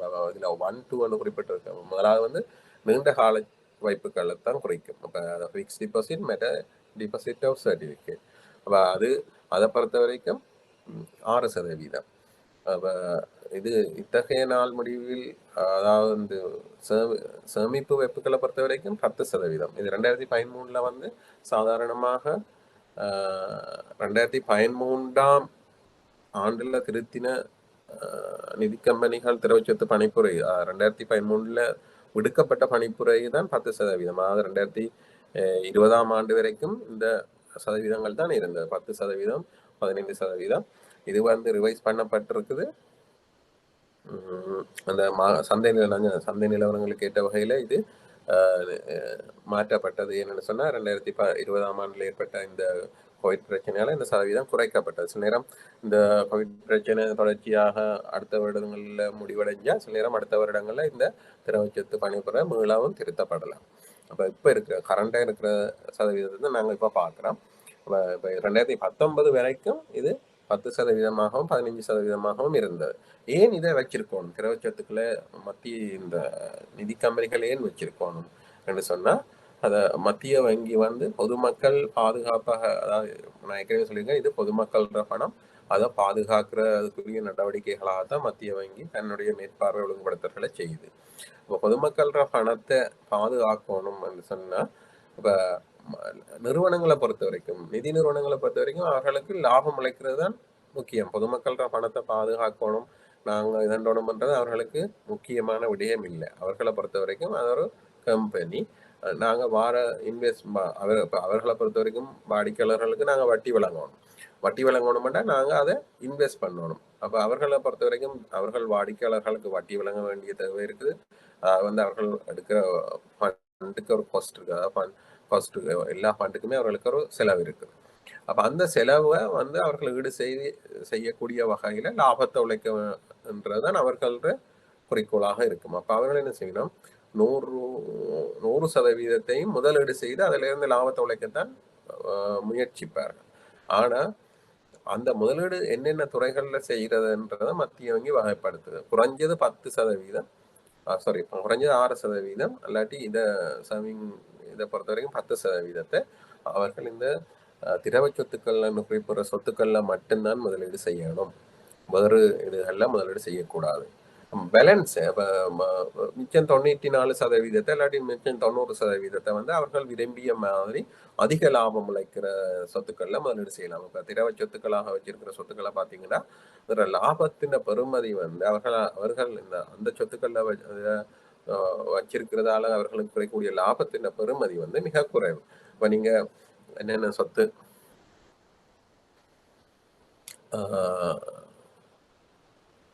இதுல பிறகு இதுல சொல்லப்பட்டிருக்கிறத பார்ப்போம். இப்ப திரவ சொத்துக்கள்ல வந்து முக்கியமான நீங்க 74ஆம் பிரிவில் அதுல சொல்லப்பட்டிருக்குது. அதை பொறுத்த வரைக்கும் திரவ சொத்துக்கள் என்று குறிப்பிடுறது முக்கியமா காசுக்கு சமமானவைன்னு தான் திரவ சொத்துக்கள்னு சொல்லுவோம். இப்ப காசாவே வச்சிருந்தா அதுக்கு எந்தவித வருமானமும் இல்லை அந்த நிறுவனங்களுக்கு. இப்ப காசுக்கு சமமானவை என்று குறிப்பிடுறபடியா காசுக்கு சமமானவை என்றால் என்ன? அப்ப காசுக்கு சமமானவை என்றால் நீங்க அவ்வளவு டீப்பா நீங்க விளங்கி கொண்டிருக்கணும்ன்றது இல்லை. ஆனால் உங்களுக்கு தெரிஞ்சிருக்கணும்னு சொன்னா நீங்க இந்த சட்டத்தின் 74ஆம் பிரிவுல வர விளக்கணத்தை பார்த்தீங்கன்னா தெரியும். முக்கியமானதாக திரைசேரி உண்டியல்கள், அதாவது அரசாங்க திரைசேரி உண்டியல்கள், திரைசேரி உண்டியல்கள் மற்றும் ஒரு நிறுவனங்களால், அதாவது மத்திய வங்கியால் வழங்கக்கூடிய திரைசேரி உண்டியல்கள். மத்திய வங்கியால் எப்பயாவது காலத்துக்கு காலம்தான் அது வழங்கப்படும். ஆனால் சாதாரணமாக அரசாங்கத்தால் ஒவ்வொரு கிழமையும் திரைசேரி உண்டியல்கள் வழங்கப்படும். அந்த திரைசேரி உண்டியல்களில் வச்சிருந்தா அது திரவ சொத்தாக கருதப்படும். அப்படி இல்லாட்டி ஏதாவது ஒரு வங்கியில் வைப்பிச்சிருந்தால் அதையும் வங்கியில் ஏதாவது ஒரு நிலையான வைப்பாக வச்சிருந்தாலும் அது ஒரு திரவ சொத்தாக தான் கருதப்படும். இல்லாட்டி வேறு நிதி கம்பெனிகளை வச்சிருக்கணும். அப்போ இதை பார்த்தீங்கன்னா தெரியும். திரைசேரி உண்டியல்ற வட்டி வீதம் என்ன? 4 வீதம். இப்போ கரண்டாக 4 வீதம் 5 வீதம் போகும். அப்போ வங்கிகளில் இல்லாட்டி வங்கிகளில் வச்சிருந்தா அதுவும் 4%, 5%. அப்போ அவர்கள் நிதி கம்பெனிகளை பொறுத்த வரைக்கும் நிதி கம்பெனிகளில் பார்த்தீங்கன்னா வங்கிகளையோ திரைசேரி உண்டியலை விட கூடுதலாக இருக்கும் வட்டி வீதம். இப்போ என்னென்னு சொன்னால், இப்போ நான் ஏற்கனவே அதில் சொல்லியிருக்கேன், வங்கிகள் வந்து முறைமையான நிதியியல் முறைமையில தான் செயற்படும். அப்போ அவர்கள் வந்து அந்த பொதுமக்களை பொறுத்த வரைக்கும் நம்பிக்கைத்தன்மை அதிகம். வங்கிகளில் வந்து வைப்பில் இடுறது அதிகம் பொதுமக்கள். அப்ப அவர்களுக்கு வந்து நிறைய இடங்கள்ல இருந்து இந்த நிதி கிடைக்கிறபடி அதை விட இப்ப அவர்களுக்கு வந்து என்ன சொல்ற கேள்வி வைப்புகளையும் வங்கிகள் இருக்கும். அப்ப அதுக்கு வந்து எந்த செலவும் இல்லை வங்கிகளுக்கு. வந்து கேள்வி வைப்புகள்னு சொல்றது கரண்ட் அக்கௌண்ட்ஸுக்கு வந்து வங்கிகள் எந்த வட்டியையும் செலுத்தாது. அதை வச்சிருக்கிறதால சர்வீஸ் என்ன சொல்றது சர்வீஸ் ஃபீ என்று சொல்லி வைப்பாளர்களிடமிருந்து தான் வங்கி பணத்தை அறவிடும்.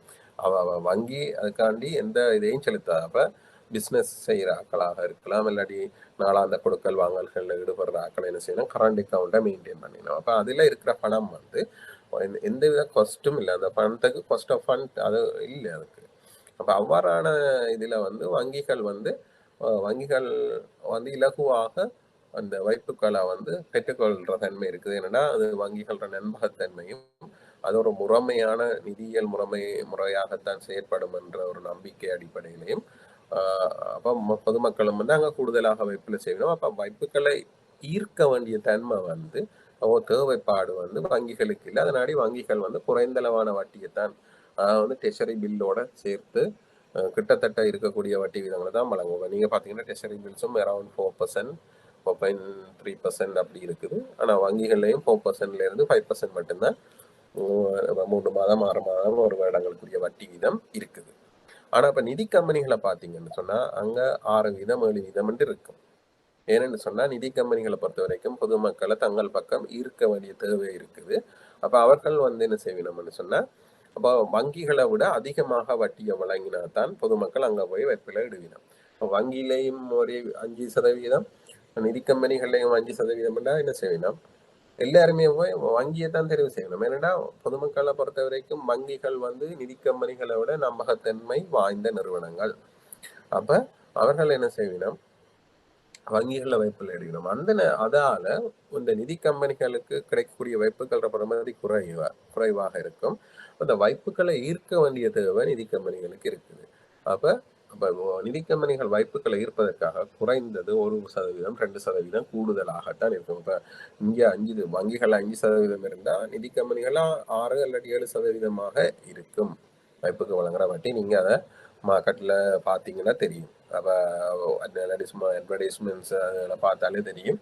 அதில் அவர்கள் வங்கிகள் எத்தனை சதவீதம் வழங்குது, அல்லது நிதி கம்பெனிகள் எத்தனை சதவீதம் வழங்குது. அப்ப இந்த இவர்கள் திரவச்சொத்து சொல்லப்படக்கூடிய சொத்துக்களாக இருக்கிறது இந்த வங்கிகள்ல வைக்கிற மேக்சிமம் அவர்கள் செய்யலாம். வங்கிகள்ல வைப்பில் இடுவது, அல்லது திரைசேரி உண்டியல்களில் வைப்பில் இடுவது. அப்ப வங்கிகள்ல வைப்பில் இட்டா அப்படி இவர்கள் வழங்க போகினம் 7 எக்ஸாம்பிளுக்கு வைப்போம், 7% வழங்குகினம் நிதி கம்பெனிகள் பொதுமக்கள் வாடிக்கையாளருக்கு வைப்புக்கு. அப்ப அவர்கள் அதுல குறிப்பிட்ட சதவீதத்தை போய் வங்கியிலேயோ திரைசேரி உண்டியல வைக்க அவர்களுக்கு 5% தான் வருமானம் கிடைக்கும். அப்ப அதுல அவர்களுக்கு ஒரு நட்டம் இருக்கு. அப்ப அதனாலதான் அவர்கள் அந்த திரவச்சொத்துக்களை பேணுவதற்கு பின்னடிப்பார்கள். என்னன்னு சொன்னா அவர்களுக்கு அது நட்டம். ஏன்னா இப்ப வங்கிகளை பொறுத்த வரைக்கும் திரைசேரி உண்டியல வச்சு பெரிய நட்டம் ஏற்படாது. ஏன்னா வங்கி வழங்குற வட்டி வீதத்துக்கும் வங்கியில இது திரைசேரி உண்டியல்ல வச்சிருக்கக்கூடிய பெறுமதிக்கும் சின்ன வித்தியாசம் தான், 1% விட குறைவாகத்தான் இருக்கும். ஆனா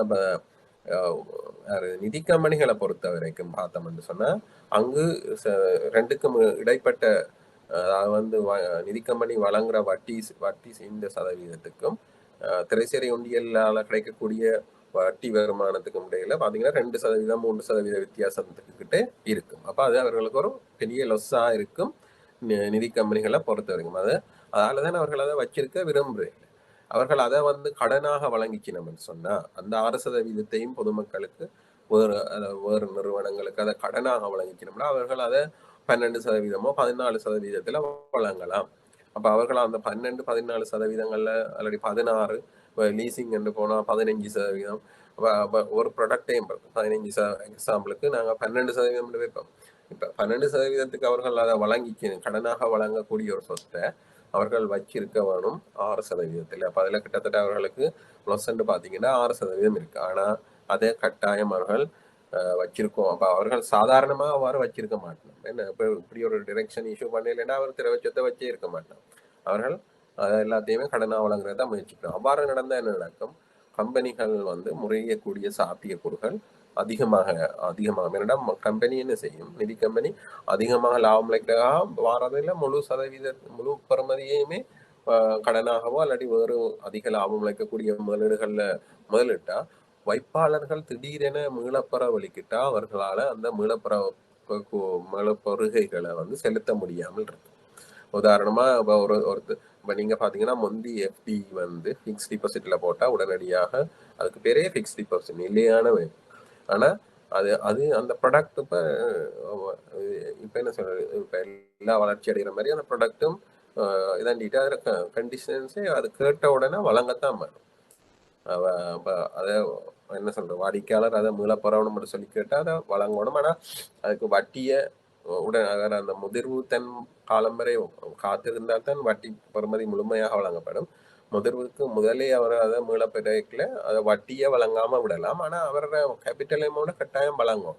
இப்போ திடீரென ஒரு ஆள் எந்த எஃப்டியை நான் மீளப்பெறேன்னு சொன்னா அந்த நிதி நிறுவனத்தால சில நேரம் அந்த தொகையை அந்த இதுல இருக்காது வழங்கக்கூடிய 5 மில்லியன் 10 மில்லியன் என்ற வாய்ப்பில் இருக்கிற நபர்கள் உடனடியாக மீளப்பெற வழி கிடைக்குள்ள அவர்களால அந்த தொகையை உடனடியாக செலுத்த இல்லாம போகும்.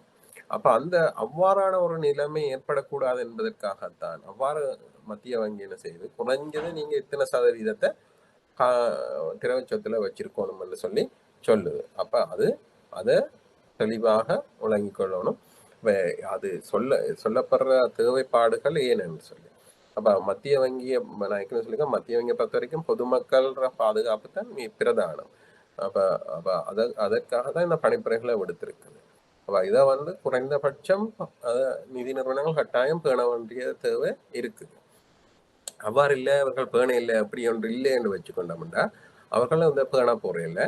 இப்போ திடீரென்று ஒரு ஆள் கேட்ட உடனே அவர்களால அந்த பணத்தை கொடுக்க இயலாது. அந்த நேரத்துல என்ன நடக்கும், அவர் போய் இன்னொரு ஆள்கிட்ட சொல்லுவார், இந்த நிறுவனம் கேட்டா காசு தருது இல்லை என்று சொல்லி அவர் ஒரு கதையை சொன்னீருன்னா அது ஸ்ப்ரெட் ஆகி எல்லா வாடிக்கையாளர்களுமே உடனடியாக அந்த அந்த குறிப்பிட்ட நிறுவனத்துல வைப்பில் இருக்கிற எல்லா நிதி கிளைகளுக்கும் போய் எல்லாருமே உடனடியாக மீளப்பெற வலிக்கிற ஒரு சந்தர்ப்பம் வரலாம்.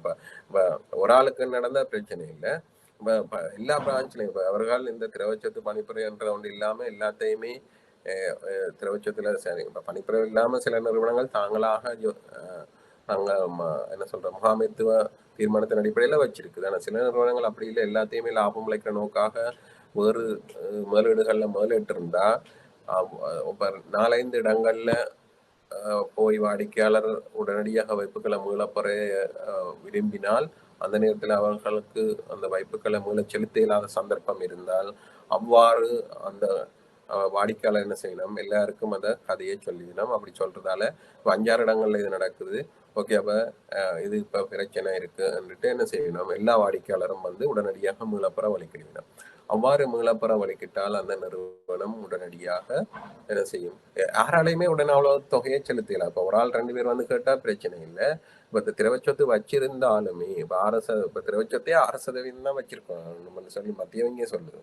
அப்ப அந்த நேரத்துல சில நிறுவனம் 10% வச்சிருக்கலாம். மேக்சிமம் அவ்வளவுதான் அவர்களால மீள செலுத்தலாம் உடனடியா.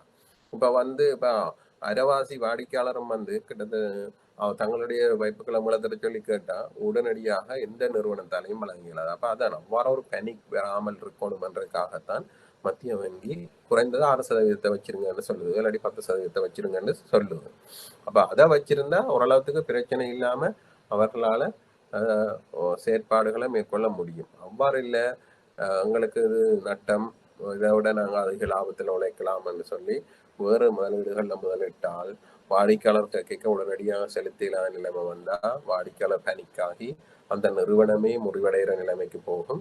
அந்த நிறுவனம் மட்டும் இல்லை, அந்த நிறுவனம் முறிவடைஞ்சா அது நிதியியல் முறைமைக்கே பாதிப்பாக இருக்கும். அப்ப அதாலதான் மத்திய வங்கி பொதுமக்களை பாதுகாக்கிறது ஒரு பக்கம் இருந்தாலும் நிதியியல் முறைமையை பாதுகாக்கிறது தான் மத்திய வங்கியில பிரதான.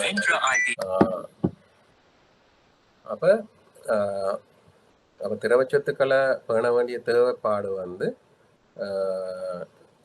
எல்லாருக்கும், எல்லா நிறுவனங்களுக்கும், நிதி நிறுவனங்களை பொறுத்த வரைக்கும் இருக்குது. அப்ப அதையே செய்யறோம். அப்ப அந்த பணிப்புரைகள், விடுக்கப்பட்ட பணிப்புரைகளை நிதி நிறுவனங்கள் இணங்கி ஒழுக வேண்டிய தேவைப்பாடு கட்டாயம் அவர்கள் மேற்கொள்ள வேண்டியது கட்டாயம். அடுத்தது பிரிவு 2 உள்ள தேவைப்பாடுகளுக்கு புறம்பாக ஒவ்வொரு நிதி கம்பெனியும் 2011ஆம் ஆண்டின் 42ஆம் இலக்க நிதி தொழில் சட்டத்தின் 74ஆம் பிரிவில் வரவிலக்கணம் செய்யப்பட்டவாறு கட்டுப்பாடுகளின் மொத்த பெறுமதி சொத்துக்களின் சந்தை பெறுமதியினை விஞ்சக்கூடாது என்ற நிபந்தனைக்குட்பட்டு நிதி கம்பெனிகளின் மூல நிதியத்தில் உள்ளடக்கப்பட்டுள்ள கடன்பாடுகள் மற்றும் கம்பெனியின் ஏதேனும் சொத்துக்களினால் பிணையிடப்பட்ட கடன்பாடுகள் நீங்களாக எந்த ஒரு நாளிலும் வியாபாரம் முடிவடைகையில் மொத்த வழி நின்ற கடன்பாடுகள் மற்றும் பணிப்பாளரால் தீர்மானிக்கப்படக்கூடியவாறான வேற ஏனும் கொடுப்பனவுகள் தொகையின் 5% குறையாத அளவிலும் திரவ சொத்துக்கள் குறைந்தபட்ச உடைமையை பேண வேண்டும். இப்ப இது என்ன சொல்லப்பட்டிருக்குன்னா, இப்ப இதுவரைக்கும் நாங்க வைப்புகளை பார்த்துனாங்க.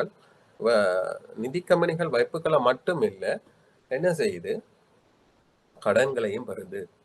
இப்ப நான் ஏற்கனவே சொன்னேன், வைப்புகளை பெறுவதில் வங்கிகளோட போட்டித்தன்மை இருக்குது. நிதி கம்பெனிகளுக்கு. அப்போ கம்பேரபிலிட்டி பார்க்கல என்ன செய்யுது, பொதுமக்கள் வங்கிகளில் வைப்பில் தான் விரும்பினோம். லாபத்தை, அதாவது வட்டியை அதிகமாக கொடுத்து தான் நிதி கம்பெனிகளால் இந்த வைப்புகளை திரட்ட முடியுது. அப்போ திரட்ட முடிவதால் என்ன நடக்குதுன்னு சொன்னால், இந்த நிதி கம்பெனிகள் வந்து போதிய அளவு தங்களோட என்ன சொல்ற வியாபாரத்துக்கு தேவையான அளவு வைப்புகளை திரட்ட முடியுமான்னா சில அநேகமான நேரங்கள்ல இல்லை. அப்ப என்ன செய்யுது, நிதி கம்பெனிகள் தங்களுடைய வியாபாரத்தை கொண்டு நடத்துறதுக்காக கடன்களையும் பெறுது. அவ்வாறு பெற்றுக்கொண்ட கடன்கள்லையும் குறைந்தது 5% வந்து திரவ சொத்துக்களா வச்சிருக்கணும். இப்ப சில முக்கியமா அதுல சொல்லப்பட்டிருக்கு என்னன்னா, சில பிணையிடப்பட்ட கடன்பாடுகள்ன்றது இப்ப அசெட் பேஸ் லோன் ஏதாவது எடுத்திருந்தா, இப்போ மோர்கேஜ் லோனுகள் அப்படி எதுவும் எடுத்திருந்தா அந்த அந்த கடன்களை எக்ஸ்க்ளூட் பண்ணிட்டு, அதாவது அந்த கடன்களை நீக்கிட்டு மிகுதியாக இருக்கக்கூடிய கடன் தொகையின் 5% வந்து வச்சிருக்கணும். இது வந்து 2013ஆம் ஆண்டுல இஷ்யூ பண்ணின திரவ சொத்துக்களையும் 5% மட்டும் தானே இருக்குது.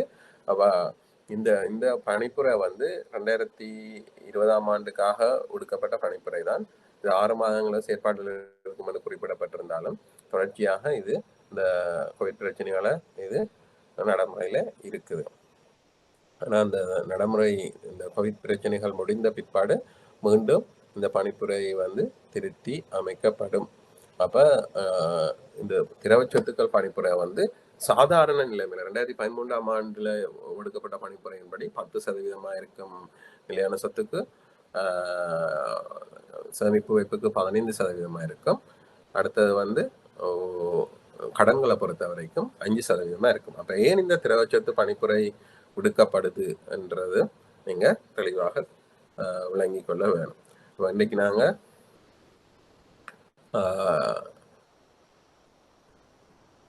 3 புதுசா பணிப்புரை பார்த்திருக்கோம். ஐயக்கடன் ஏற்பாடு, அறவிட முடியாத கடன் ஐயக்கடன்களுக்கான ஒதுக்கீட்டு பணிப்புரை வந்து அன்றைக்கு பார்த்ததுல தொடர்ச்சியை பார்த்தனாங்க. அதுக்கு பிறகு மைய மூலதன பணிப்புரை பார்த்தனாங்க. அடுத்த வந்து மூலதன போதுமை தேவைப்பாடுகளா வந்து கேபிட்டல் அடிக்குவசி ரேசியோஸ், அடுக்கு 1 அடுக்கு 2 எவ்வாறு இருக்கணும்னு பார்த்தனாங்க. அடுத்த வந்து திரவ சொத்துக்கள் பார்த்துருக்கோம். அப்போ இதுக்குள்ள நீங்கள் விளங்கிக்கொள்ளணும். இப்போ தொடர்ச்சியாக அடுத்தது வந்து நாங்கள் பார்க்க வேண்டியது கம்பெனி ஆளுகை. இப்போ இன்றைக்கு நேரம் முடிவடைகிறதால நாங்கள் கம்பெனி ஆளுகையை வந்து அடுத்த வகுப்பில் பார்ப்போம். அப்போ அடுத்த இந்த இதில் பார்க்க முதல் இந்த திரவ சொத்துக்கள், மற்றது மூலதன போதுமை தேவைப்பாடுகள், மற்றது குறைந்தபட்ச மைய மூலதனம், அதுகள் வந்து கொஞ்சம் இலகுவான விடயங்கள். அது வந்து உங்களுக்கு பெரிய கஷ்டமில்லாத பணிப்புரைகளாகத்தான் இருக்கும். இதை அறவிட முடியாத கடனை பகுதியும் சில விளங்கிக் கொள்றதுல சில நேரம் பிரச்சனைகள் இருந்தால் நீங்கள் அடுத்த வகுப்புல கேட்கலாம். இப்போ அடுத்த வகுப்பு அடுத்த வார சனிக்கிழமை எல்லா வகுப்புகளுமே நத்தார் பண்டிகை ஒட்டி என்ன சொல்றது விடுமுறை வழங்கப்பட்டிருக்குது. இப்போ அதுக்கு அடுத்த கிழமை வந்து நத்தார் பண்டிகையோட வார சனிக்கிழமை எந்த வகுப்புகளும் இல்லை. அதை தொடர்ந்து வார அடுத்த சனிக்கிழமை தான் நாங்கள் இனி அடுத்த கிளாஸில் மீட் பண்ணுவோம். அப்போ உங்களுக்கு ஏதாவது கேட்க வேண்டியிருந்தால் நீங்கள் கேட்கலாம். அப்போ அது அடுத்த கிளாஸில் வந்து நாங்கள் கம்பெனி ஆளுகை சம்பந்தமாகவும் அதை தொடர்ந்து ஒவ்வொரு பார்க்க வேண்டிய மற்ற விடயங்களையும் நாங்கள் பார்ப்போம். உங்களுக்கு ஏதாவது கேட்க வேண்டிய தேவை இருந்தால் நீங்கள் அண்டியான் வகுப்பில் வந்து என்ன சொல்ற நத்தார் பண்டிகைக்கு பிற்பாடு வரக்கூடிய அந்த கிளாஸ்ல வந்து நீங்க கேட்கலாம். அவ்வாறு இல்லை என்று சொன்ன நாங்கள் இந்த புதிய பணிப்புரையையும், இது வந்து முக்கியமான பணிப்புரை, அதனாலதான் நான் இன்றைக்கு இப்போ தொடங்கல என்னன்னு சொன்னேன். நாங்கள் அடுத்த கிளாஸ்ல ஃபுல்லாக பார்ப்போம். என்ற கம்பெனி ஆளுகை பணிப்புரை வந்து ஒரு முழுமையான என்ன சொல்றது உங்களோட கேள்விக்கு தனிப்பட்ட கேள்விகளே அதில் வந்திருக்குன்றபடியே நாங்கள் அதை ஆறுதலாக விரிவாக பார்ப்போம். அப்போ நாங்கள் இனி ஒருத்தரும் கேள்வி இல்லாதபடியால் நாங்கள் என்ன செய்யறோம், அடுத்த நத்தார் பண்டிகை அடுத்து வார சனிக்கிழமையில நாங்கள் இந்த கம்பெனி ஆளுகை சம்பந்தமாக பார்ப்போம். நன்றி.